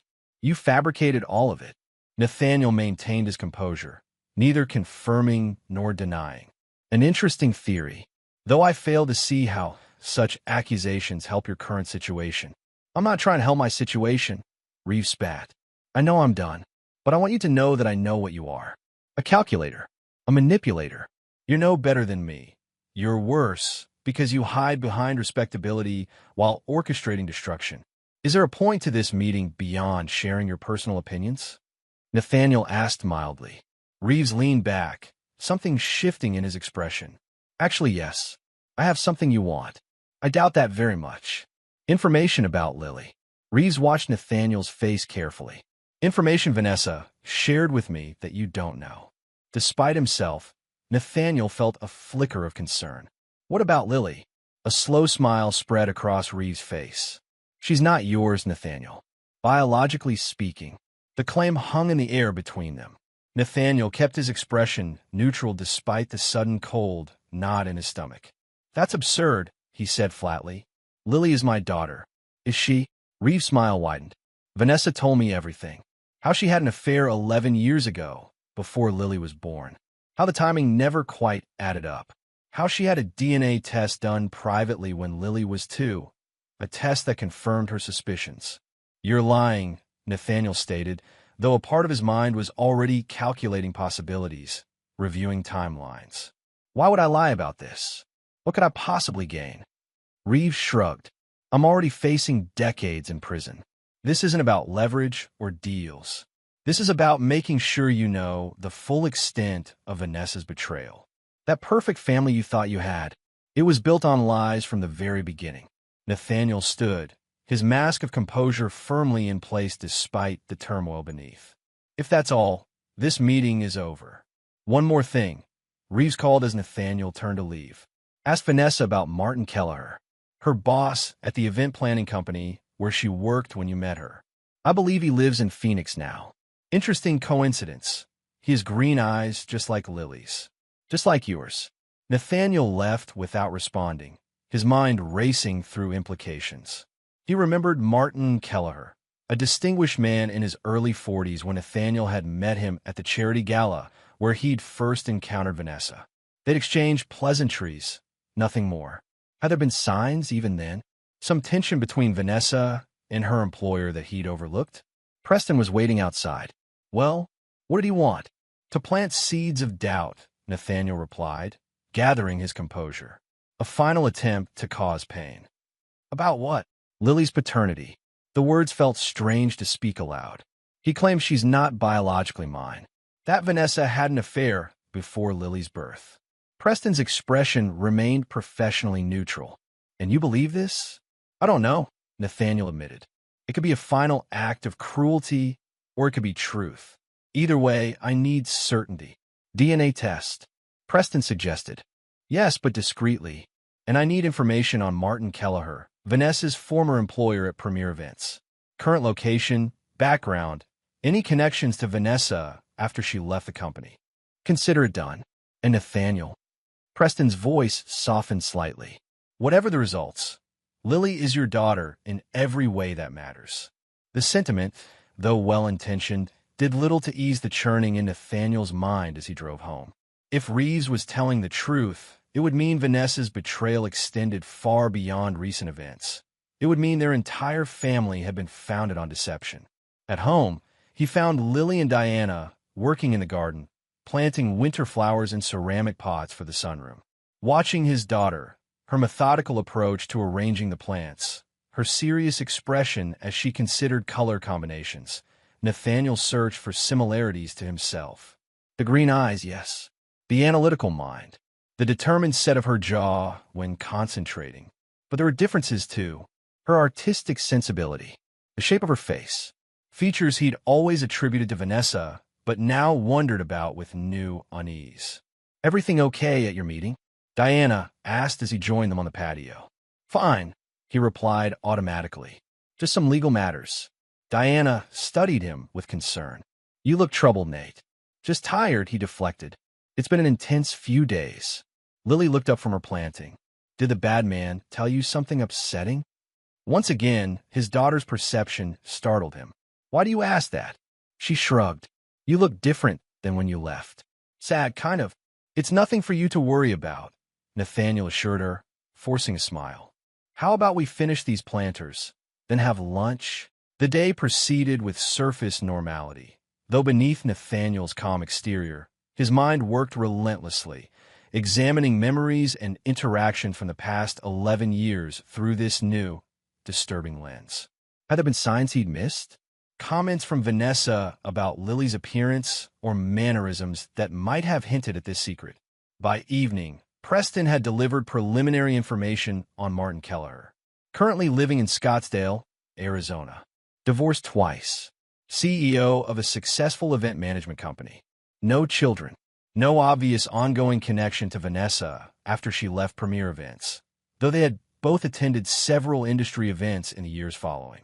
And the DNA test? Nathaniel asked during their brief meeting in his study. Arranged for tomorrow. The technician will come here, present it as a standard medical procedure. No paperwork connecting it to paternity testing. Nathaniel nodded, satisfaction mingling with dread. "Thank you, Preston, for everything." After Preston left, Nathaniel found himself standing in Lily's doorway, watching her read in bed. She looked up, sensing his presence. "Are you checking if I'm actually reading my assignment?" she asked with a small smile. "I am. 3 chapters by Thursday, like Mrs. Patel said." "I know you are," Nathaniel said, moving to sit on the edge of her bed. "You always do what's expected. More, usually." Lily marked her place in the book. "Are you okay, Dad? You've been acting weird all day." Nathaniel considered how much to share. "I'm dealing with some difficult information. Nothing you need to worry about." "About Mom?" "Partly," he acknowledged, "and about other things from the past." Lily studied him with those penetrating green eyes, eyes he'd always believed she'd inherited from him. "Is it about me? Because those police people were here earlier, taking my cheek swab for that medical database thing." Nathaniel felt a flash of anger at Preston's deception, followed by resignation. Of course, the medical procedure story wouldn't fool Lily. "Yes," he admitted. "It's related to that. Are they checking if I'm really your daughter?" Lily asked directly, surprising him yet again. "Because Mom said something once when she was arguing with you. She said, 'You don't even know what you don't know about her.' I thought about that a lot." The revelation stunned Nathaniel. "When did she say this?" "Last summer. You were fighting in your study, but the window was open, and I was reading on the patio." Lily's matter-of-fact tone belied the significance of her words. "So, is that what the test is for? To see if you're really my dad?" Faced with her direct question, Nathaniel couldn't bring himself to lie. "Yes, there's been some information suggesting that might be a possibility." Lily absorbed this with remarkable composure. "Would it change things if the test said you weren't?" "Absolutely not," Nathaniel said firmly, taking her hand. "You are my daughter in every way that matters, Lily. Nothing could ever change that." She nodded, seemingly satisfied. "Good, because I don't care what some test says. You're my dad." The simple declaration hit Nathaniel with unexpected force. In his pursuit of retribution against Vanessa and Theodore, in his meticulous planning and calculated strikes, he'd somehow overlooked the most fundamental truth: the bond between him and Lily transcended biology. It was built on years of care, protection, shared experiences, a connection deeper than DNA could measure. "Thank you," he said quietly. "That means everything to me." As he left her room, a new clarity settled over Nathaniel. Whatever the test results revealed, his course was set. Vanessa and Theodore would face the full consequences of their actions, not just for their criminal activities, but for every deception, every betrayal that had threatened the foundation of his family. The following day brought the final pieces of his plan into alignment. The DNA samples were collected and sent for expedited processing. The district attorney's office filed additional charges against Vanessa based on evidence from Curtis Donovan's confession. Theodore Reeves was denied bail reconsideration, ensuring he would remain incarcerated until trial. By evening, Nathaniel had received confirmation that all offshore accounts connected to the forgery scheme had been frozen, their contents in the process of being seized by international authorities. The web of financial transactions he'd constructed, implicating Vanessa more deeply than the actual evidence warranted, had withstood scrutiny from forensic accountants. Everything was proceeding exactly as he designed. The systematic dismantling of those who had betrayed him, the protection of what he valued most. Yet as he sat in his study that night, reviewing Preston's latest reports, Nathaniel found the anticipated satisfaction strangely hollow. The revelation about Lily's potential paternity had shifted something fundamental in his perspective. If Vanessa's deception extended back to the very beginning of their family, then his entire understanding of the past decade had been built on false premises. The perfect family he thought he'd created, the foundation he'd been so determined to protect, had never truly existed as he'd believed. This realization didn't diminish his commitment to Lily or his determination to shield her from harm. If anything, it strengthened his resolve to create a secure future for her, uncontaminated by the legacy of betrayal. But it cast his elaborate revenge in a different light, less a righteous response to a specific injury and more a desperate attempt to impose order on a reality that had never been what he perceived. As midnight approached, Nathaniel made a decision. Whatever the DNA results revealed, he would complete what he had set in motion. Vanessa and Theodore would face the consequences of their actions. But once justice was served, both legal and personal, he would redirect his focus entirely to rebuilding a life with Lily based on truth rather than illusion. The path forward would be challenging, requiring a vulnerability he'd spent a lifetime avoiding. But for Lily's sake, and perhaps for his own, he would face that challenge, however uncomfortable the journey might be. Outside, a winter storm had begun, wind driving snow against the windows in rhythmic patterns. Nathaniel watched the swirling white, feeling a strange resonance with the natural chaos. For all his planning, all his precision, some elements remained beyond his control, a humbling truth he was only now beginning to fully accept. Chapter 8. Ashes and Truth. The DNA results arrived 3 days later in a nondescript envelope delivered by Preston personally. Nathaniel sat at his desk, the sealed envelope before him, hesitating for the first time in months. Through all the betrayals and revelations, he had acted with unwavering certainty. Now, facing a truth that could redefine his most fundamental relationship, he found himself uncharacteristically afraid. Preston waited silently across the desk, his usual professional demeanor softened by concern. "You don't have to open it now," he offered.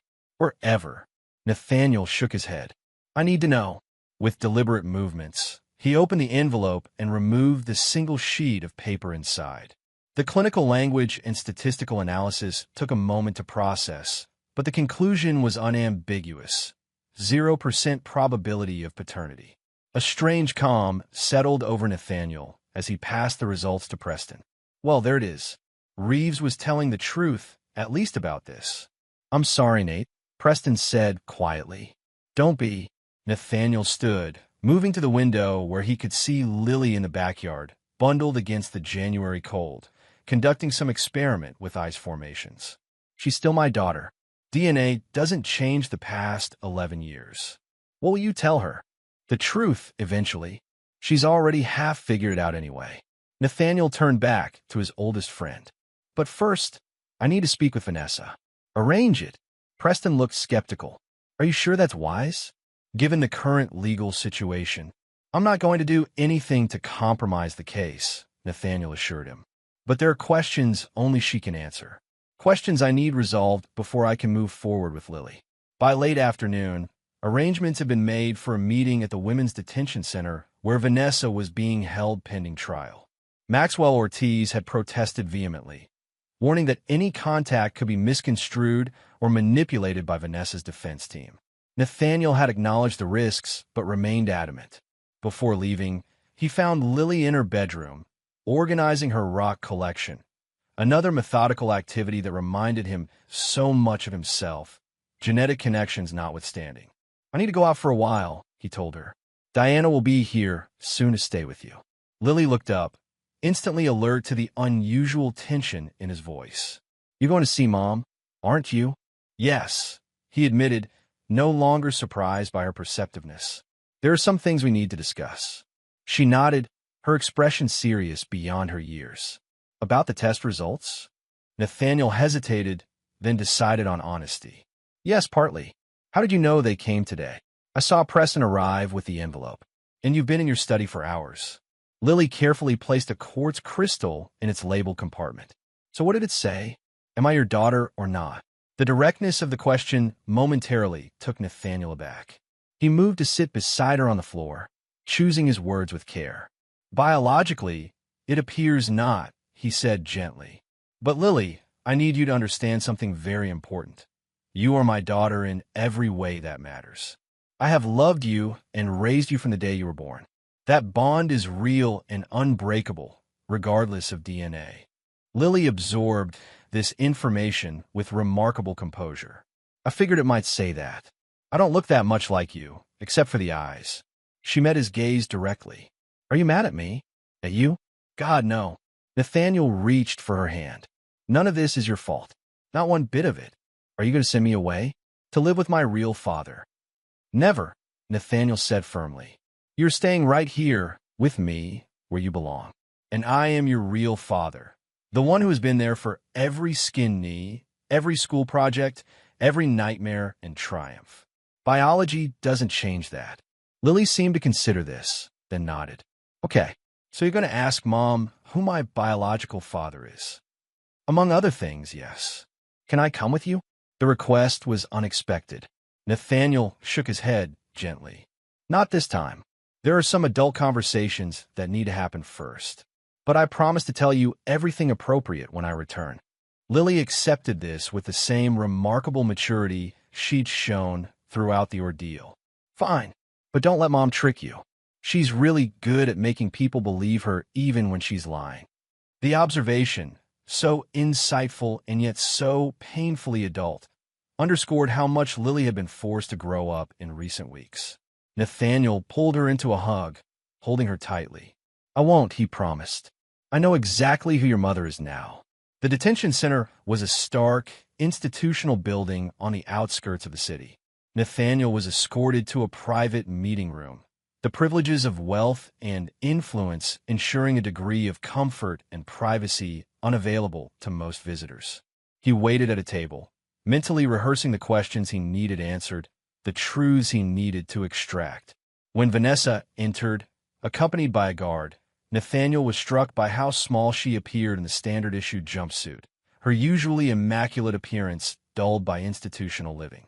Yet her posture remained proud, chin lifted defiantly as she took the seat across from him. I'm surprised you came, she said after the guard stepped outside. Your lawyer must be having fits. Some questions are worth the risk, Nathaniel replied, studying the woman he'd shared a life with for 12 years. Though I doubt you'll be honest with me now, given your track record. A flash of anger crossed Vanessa's face. You don't get to claim the moral high ground, Nathaniel. Not after what you've done. What I've done. He raised an eyebrow. You mean protecting my daughter from being kidnapped? Exposing a major art forgery operation? Ensuring criminals face justice? I mean fabricating evidence. Manufacturing a kidnapping plot. Turning my parents against me. Vanessa leaned forward, lowering her voice. Don't pretend this is about justice. This is about vengeance, pure and simple. Nathaniel allowed a small smile. Interesting theory. Do you have evidence to support these accusations? You know I don't, she replied bitterly. You're too careful for that. Too precise in your calculations. Then perhaps we should focus on what can be proven, Nathaniel suggested. Like the DNA test showing that I am not Lily's biological father. Vanessa's composure faltered slightly, genuine surprise registering in her eyes. You did a paternity test? Reeves suggested it might be informative. He mentioned Martin Kelleher specifically. Color drained from Vanessa's face. Theodore told you about Martin. He provided the name. You're confirming the connection. Nathaniel kept his voice level despite the anger simmering beneath. 11 years, Vanessa. 11 years of letting me believe Lily was mine. What? Vanessa looked away, silent for a long moment. When she finally spoke, her voice had lost its defensive edge. It wasn't planned. Martin and I, it happened just once right before I met you. Then you came along, successful, stable, everything Martin wasn't. When I discovered I was pregnant, the timing was close enough that I convinced myself it could be yours. But you had doubts, Nathaniel pressed. Enough to get a DNA test when Lily was 2. She nodded slowly. She started looking more like him as she grew. The shape of her face, certain expressions. I had to know for sure. And when you confirmed I wasn't her father, you said nothing.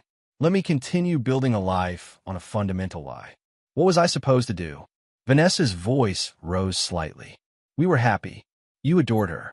Would knowing the truth have made anything better? That wasn't your decision to make, Nathaniel replied coldly. You robbed me of the chance to deal with the reality of our situation, to make informed choices about my life and family. Like you would have stayed if you'd known, Vanessa scoffed. Mr. Perfect with his perfect plans for a perfect family. You would have left us both. You don't know what I would have done, Nathaniel countered. But I deserve the opportunity to decide for myself. They sat in tense silence, years of unspoken truths and resentments hanging between them. Finally, Nathaniel asked the question that had brought him here. Is Martin Kelleher Lily's biological father? Vanessa nodded, resignation in her gesture. Yes. Does he know? No. He moved to Arizona before I even realized I was pregnant. We never spoke about it.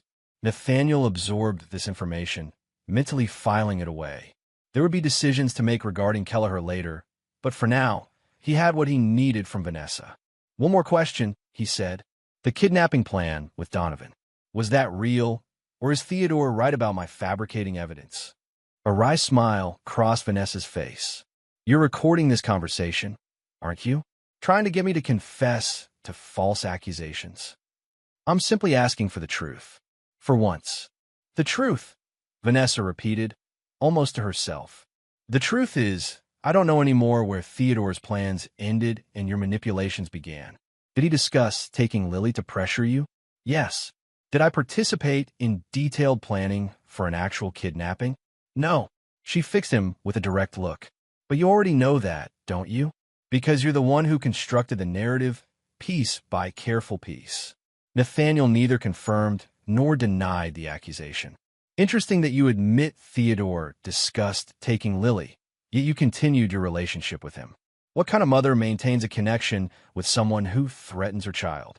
Vanessa's eyes hardened. The kind who's desperate. The kind who made too many mistakes to turn back. She leaned forward.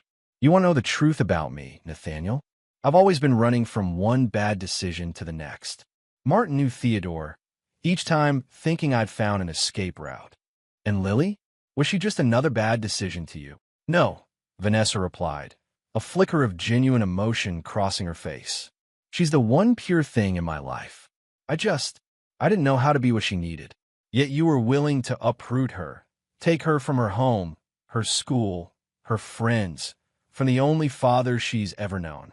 I convinced myself it was for her benefit, Vanessa said quietly, that she'd have a better life away from your emotional coldness, your constant perfectionism. Nathaniel's jaw tightened.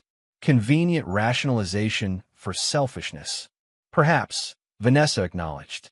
But we all tell ourselves stories to justify our actions. Even you, Nathaniel. Especially you. They sat in silence. The weight of 12 years of marriage, built on false premises, sustained by mutual delusion, pressing down on them. Finally, Nathaniel stood. I didn't come here for reconciliation or closure, he said. I came for information. Now I have it. What happens next? Vanessa asked, a hint of vulnerability breaking through her defiance. With Lily, I mean, she stays with me where she belongs, where she's safe and loved. And me? Will you tell her to forget I exist? To hate me forever? Nathaniel considered the question. I won't have to. Your actions have spoken for themselves. He moved toward the door, then paused. One more thing. Don't attempt to contact Lily. Not through your parents, not through letters, not through any means. She deserves peace after what you've put her through. You can't keep her from me forever, Vanessa called as he reached for the door. I'm still her mother. Nathaniel turned back, his expression cold and final. Biologically, yes. But in every way that matters? No. You forfeited that right when you chose Theodore over her safety. When you lied to her, to both of us, for 11 years. As he left the detention center, Nathaniel felt a strange sense of liberation. The final piece of the puzzle was in place. The complete picture of Vanessa's betrayal now clear. With this knowledge came certainty about the path forward. By the time he arrived home, Nathaniel had formulated the next phase of his plan. This one wasn't about revenge, but reconstruction, building a new foundation for himself and Lily based on truth rather than illusion. Diana was reading in the living room when he returned, looking up with concern as he entered. How did it go? As expected, Nathaniel replied. She confirmed what we already knew. Diana nodded sadly. I've been thinking about Lily, about what all this means for her. So have I. Nathaniel sat across from his former mother-in-law. She knows about the DNA test results. She's handling it with remarkable composure, but she'll need support moving forward. Of course, Diana assured him. Bill and I will be there for both of you, however you need us. I appreciate that. Nathaniel hesitated, then added, There's something else you should know. Martin Kelleher is Lily's biological father. He doesn't know about her. Diana's hand went to her mouth. Martin? From Premier Events? I remember him from Vanessa's work functions. Yes. Vanessa confirmed it today. Nathaniel leaned forward. I'm telling you this because I believe in transparency now. No more secrets, no more lies. But my position on this is clear. I am Lily's father in every way that matters. That will not change. Of course not, Diana agreed immediately. No one would question that, Nate. Especially not Bill and me. Their conversation was interrupted by Lily's appearance in the doorway, her expression cautious as she looked between them. You're back, she said to Nathaniel. Did you see Mom? Yes, he confirmed. We talked about several things, including the DNA test. Lily nodded, processing this. So who is my biological father? Nathaniel exchanged a glance with Diana, who gave him an encouraging nod. His name is Martin Kelleher, Nathaniel explained gently. He used to work with your mother many years ago, before you were born. He lives in Arizona now. Does he know about me? No. Your mother never told him. Lily absorbed this information with surprising equanimity. Are you going to tell him? That's something we'll need to decide together, Nathaniel replied. But not immediately.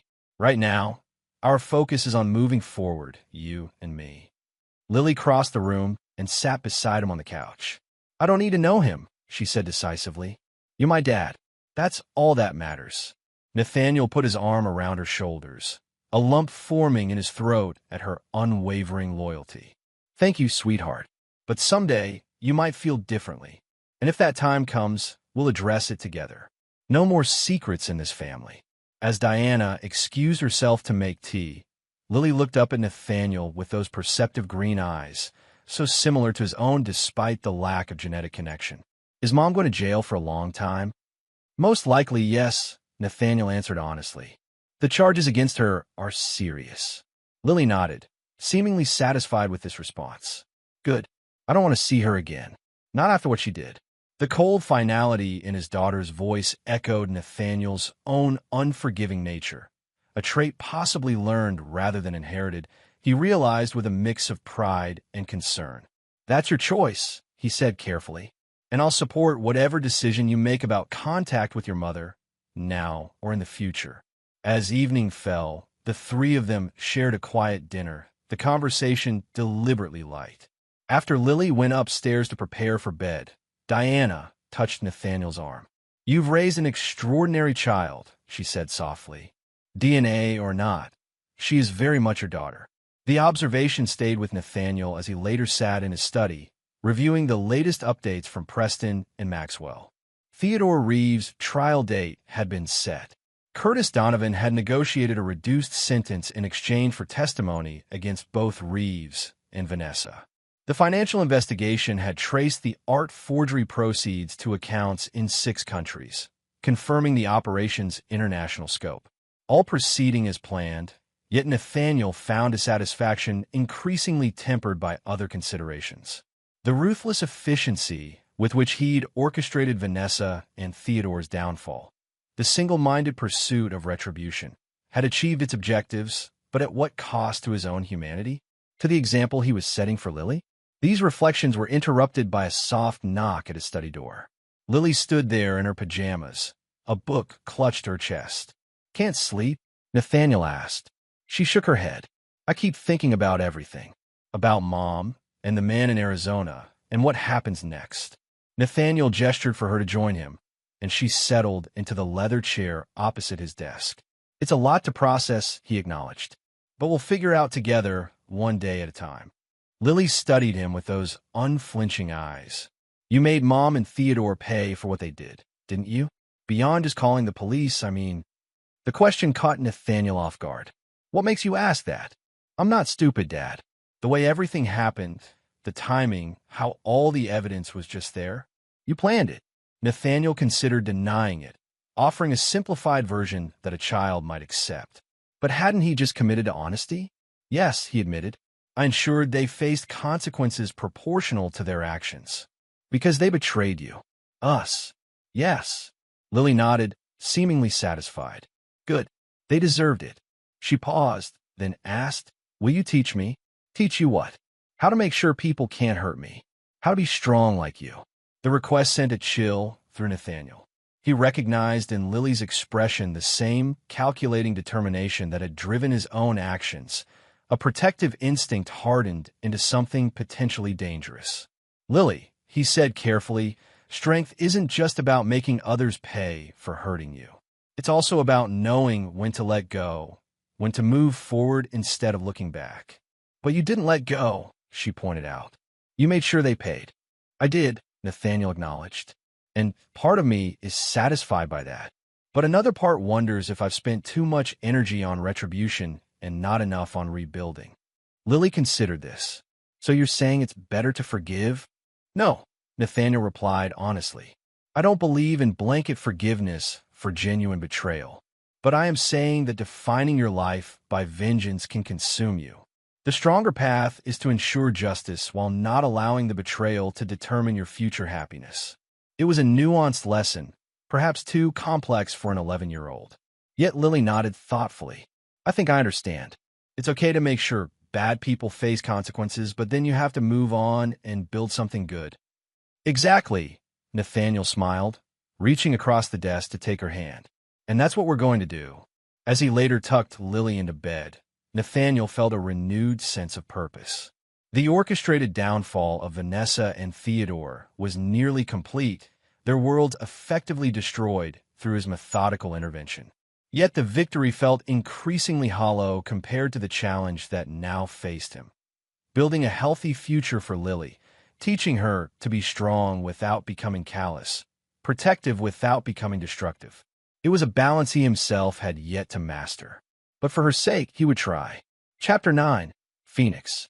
6 months later, on a warm July morning, Nathaniel stood in the federal courthouse corridor awaiting the verdict in Theodore Reeves' trial.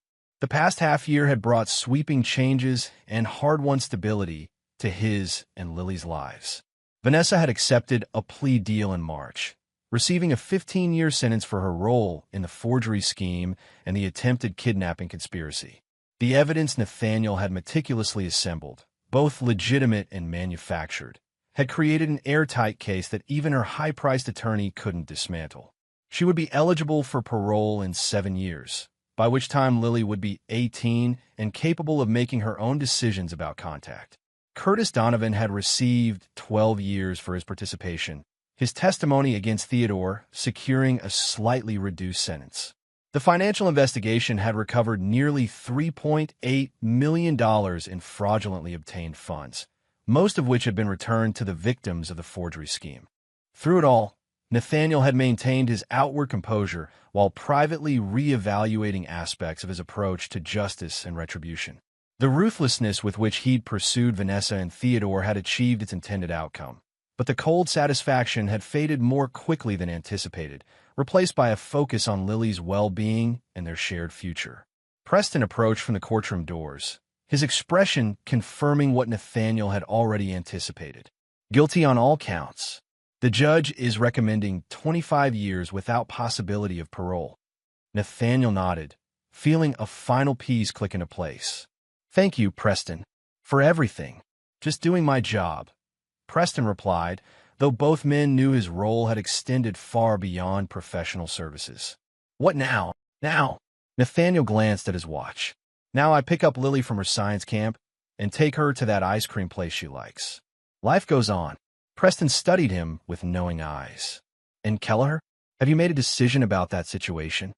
The question referenced the ongoing discussion about whether to inform Martin Kelleher of his biological connection to Lily.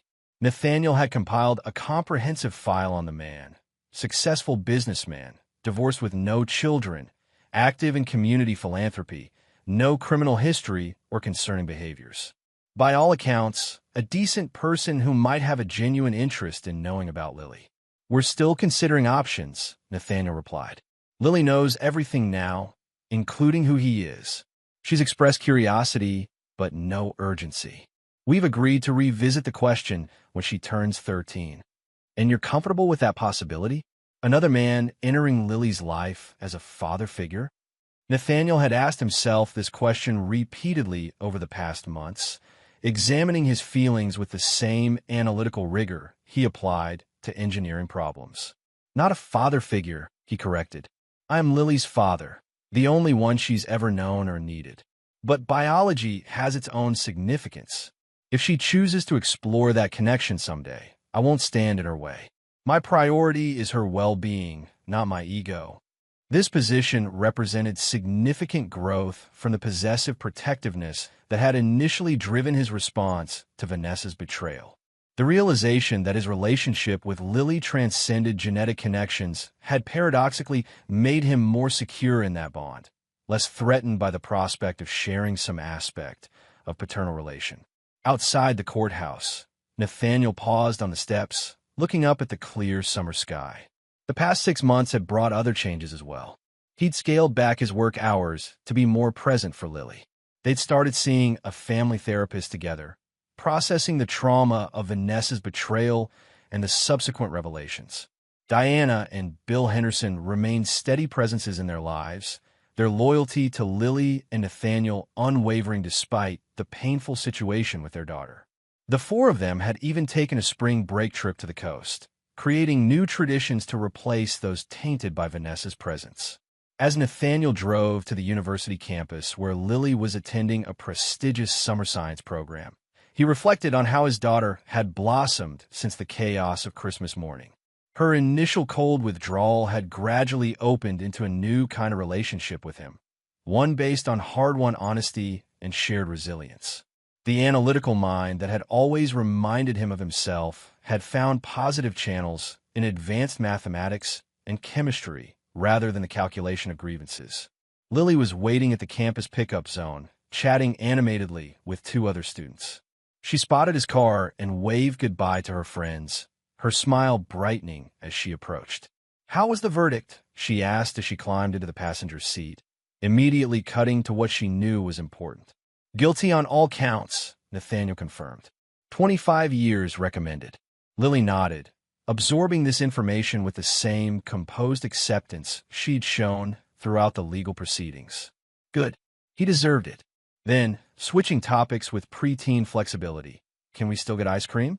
Professor Winters showed us how to use liquid nitrogen to make it instantly today. It was amazing. Nathaniel smiled, genuinely warmed by her enthusiasm. "Absolutely. Tell me more about this experiment." As Lily launched into a detailed explanation of the scientific principles involved, Nathaniel drove toward their favorite ice cream parlor, listening with engaged interest. This was their new normal. Conversations about science and books, weekend hiking trips, movie nights with the Hendersons, therapy sessions that sometimes left them both emotionally drained but ultimately stronger. What remained unspoken but understood between them was the permanence of certain boundaries. Nathaniel had not forgiven Vanessa, nor would he ever permit her to re-enter their lives on anything but the most restricted terms. His capacity for retribution had been demonstrated beyond question. His willingness to extend mercy had definite limits. Lily, showing a similar temperament whether by nature or nurture, had maintained her own uncompromising stance. She had refused all contact with her mother, returning unopened the 3 letters Vanessa had managed to send despite Nathaniel's legal injunctions. When asked in therapy if she might someday want to reconnect, Lily had been unequivocal. She made her choice. She chose him over us. Actions have consequences. At the ice cream shop, they sat at their usual corner table by the window. As Lily described her upcoming science fair project, Nathaniel felt a surge of pride mixed with protective determination. She was extraordinary, resilient, brilliant, strong-willed. His daughter in every way that mattered. "Dad," Lily interrupted his thoughts. "I've been thinking about something." "What's that?" "I think I might want to meet him someday." "Martin Kelleher, I mean." She stirred her ice cream thoughtfully. "Not right away. Maybe next year or the year after. But I think I want to know who he is." "Is that okay?" Nathaniel had prepared for this moment, had discussed it with their therapist, had examined his own feelings about it extensively. "Of course it's okay," he assured her. "When you're ready, we'll find a way to make that happen. Together." Lily nodded, visibly relieved. "I was worried you might be upset." "Why would I be upset?" "Because—" She hesitated. "Because you don't forgive people who betray you. And Mom betrayed you by keeping that secret about him." The observation, so accurate in its assessment of his character, gave Nathaniel pause. It was true that his nature tended toward the unforgiving, the absolute. The calculated destruction of Vanessa and Theodore's lives stood as testament to that trait. Yet here was an opportunity to demonstrate a more nuanced approach to his daughter. "There's a difference," he explained carefully. "Your mother's deception was a betrayal directed at me, at our family. But Martin Kelleher never made any commitment to me to break. He didn't even know about you. Meeting him isn't about forgiveness. It's about you understanding your full identity." Lily considered this distinction. "So, you're not mad about me being curious about him?" "Not at all," Nathaniel assured her. "In fact, I think it shows maturity that you're thinking about these complex aspects of your life." Relief softened her features. "Good, because I was also thinking maybe we could invite Grandma and Grandpa to come live closer to us. They seem lonely since everything happened with Mom." The suggestion surprised Nathaniel. Though the Hendersons had remained loyal to him and Lily, he maintained a certain emotional distance, unable to fully separate them from their daughter's betrayal. Yet here was Lily, showing a capacity for connection that transcended the rigid boundaries he tended to establish. "I think that's worth considering," he said finally. "They do love you very much. And you too," Lily added. "They always say you're the son they wish they'd had." The comment struck Nathaniel deeply. Throughout the ordeal, Bill and Diana had indeed stood by him unwaveringly. Perhaps his all-or-nothing approach to loyalty deserved reconsideration in their case. "We'll talk to them about it," he promised. "Maybe look at some properties in our neighborhood." As they finished their ice cream and headed home, Nathaniel reflected on the journey of the past 6 months. The architect of precision revenge had not disappeared. That calculating core remained fundamental to his nature.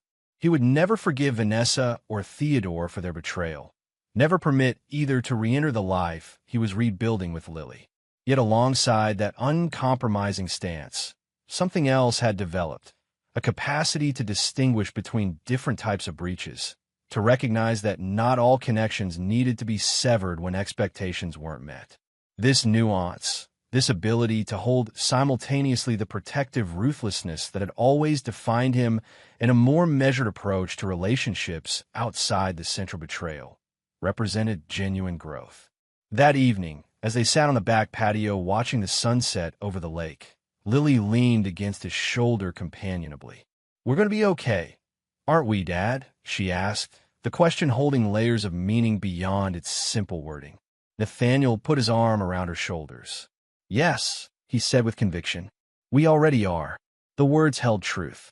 They were okay, not unmarked by what had happened, not unchanged, but solid in their reconfigured foundation.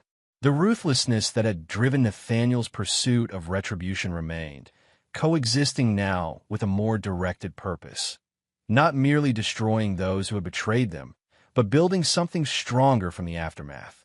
As darkness fell, father and daughter remained side by side, their bond forged in fire, tempered by truth, and ultimately stronger than any deception had the power to break. And there you have it. Another story comes to an end. What did you think? I'd love to hear your thoughts in the comments below. If you enjoy this story, consider joining our community by subscribing. It means the world to us. For more stories like this one, check out the recommended videos on screen. And I'll see you there.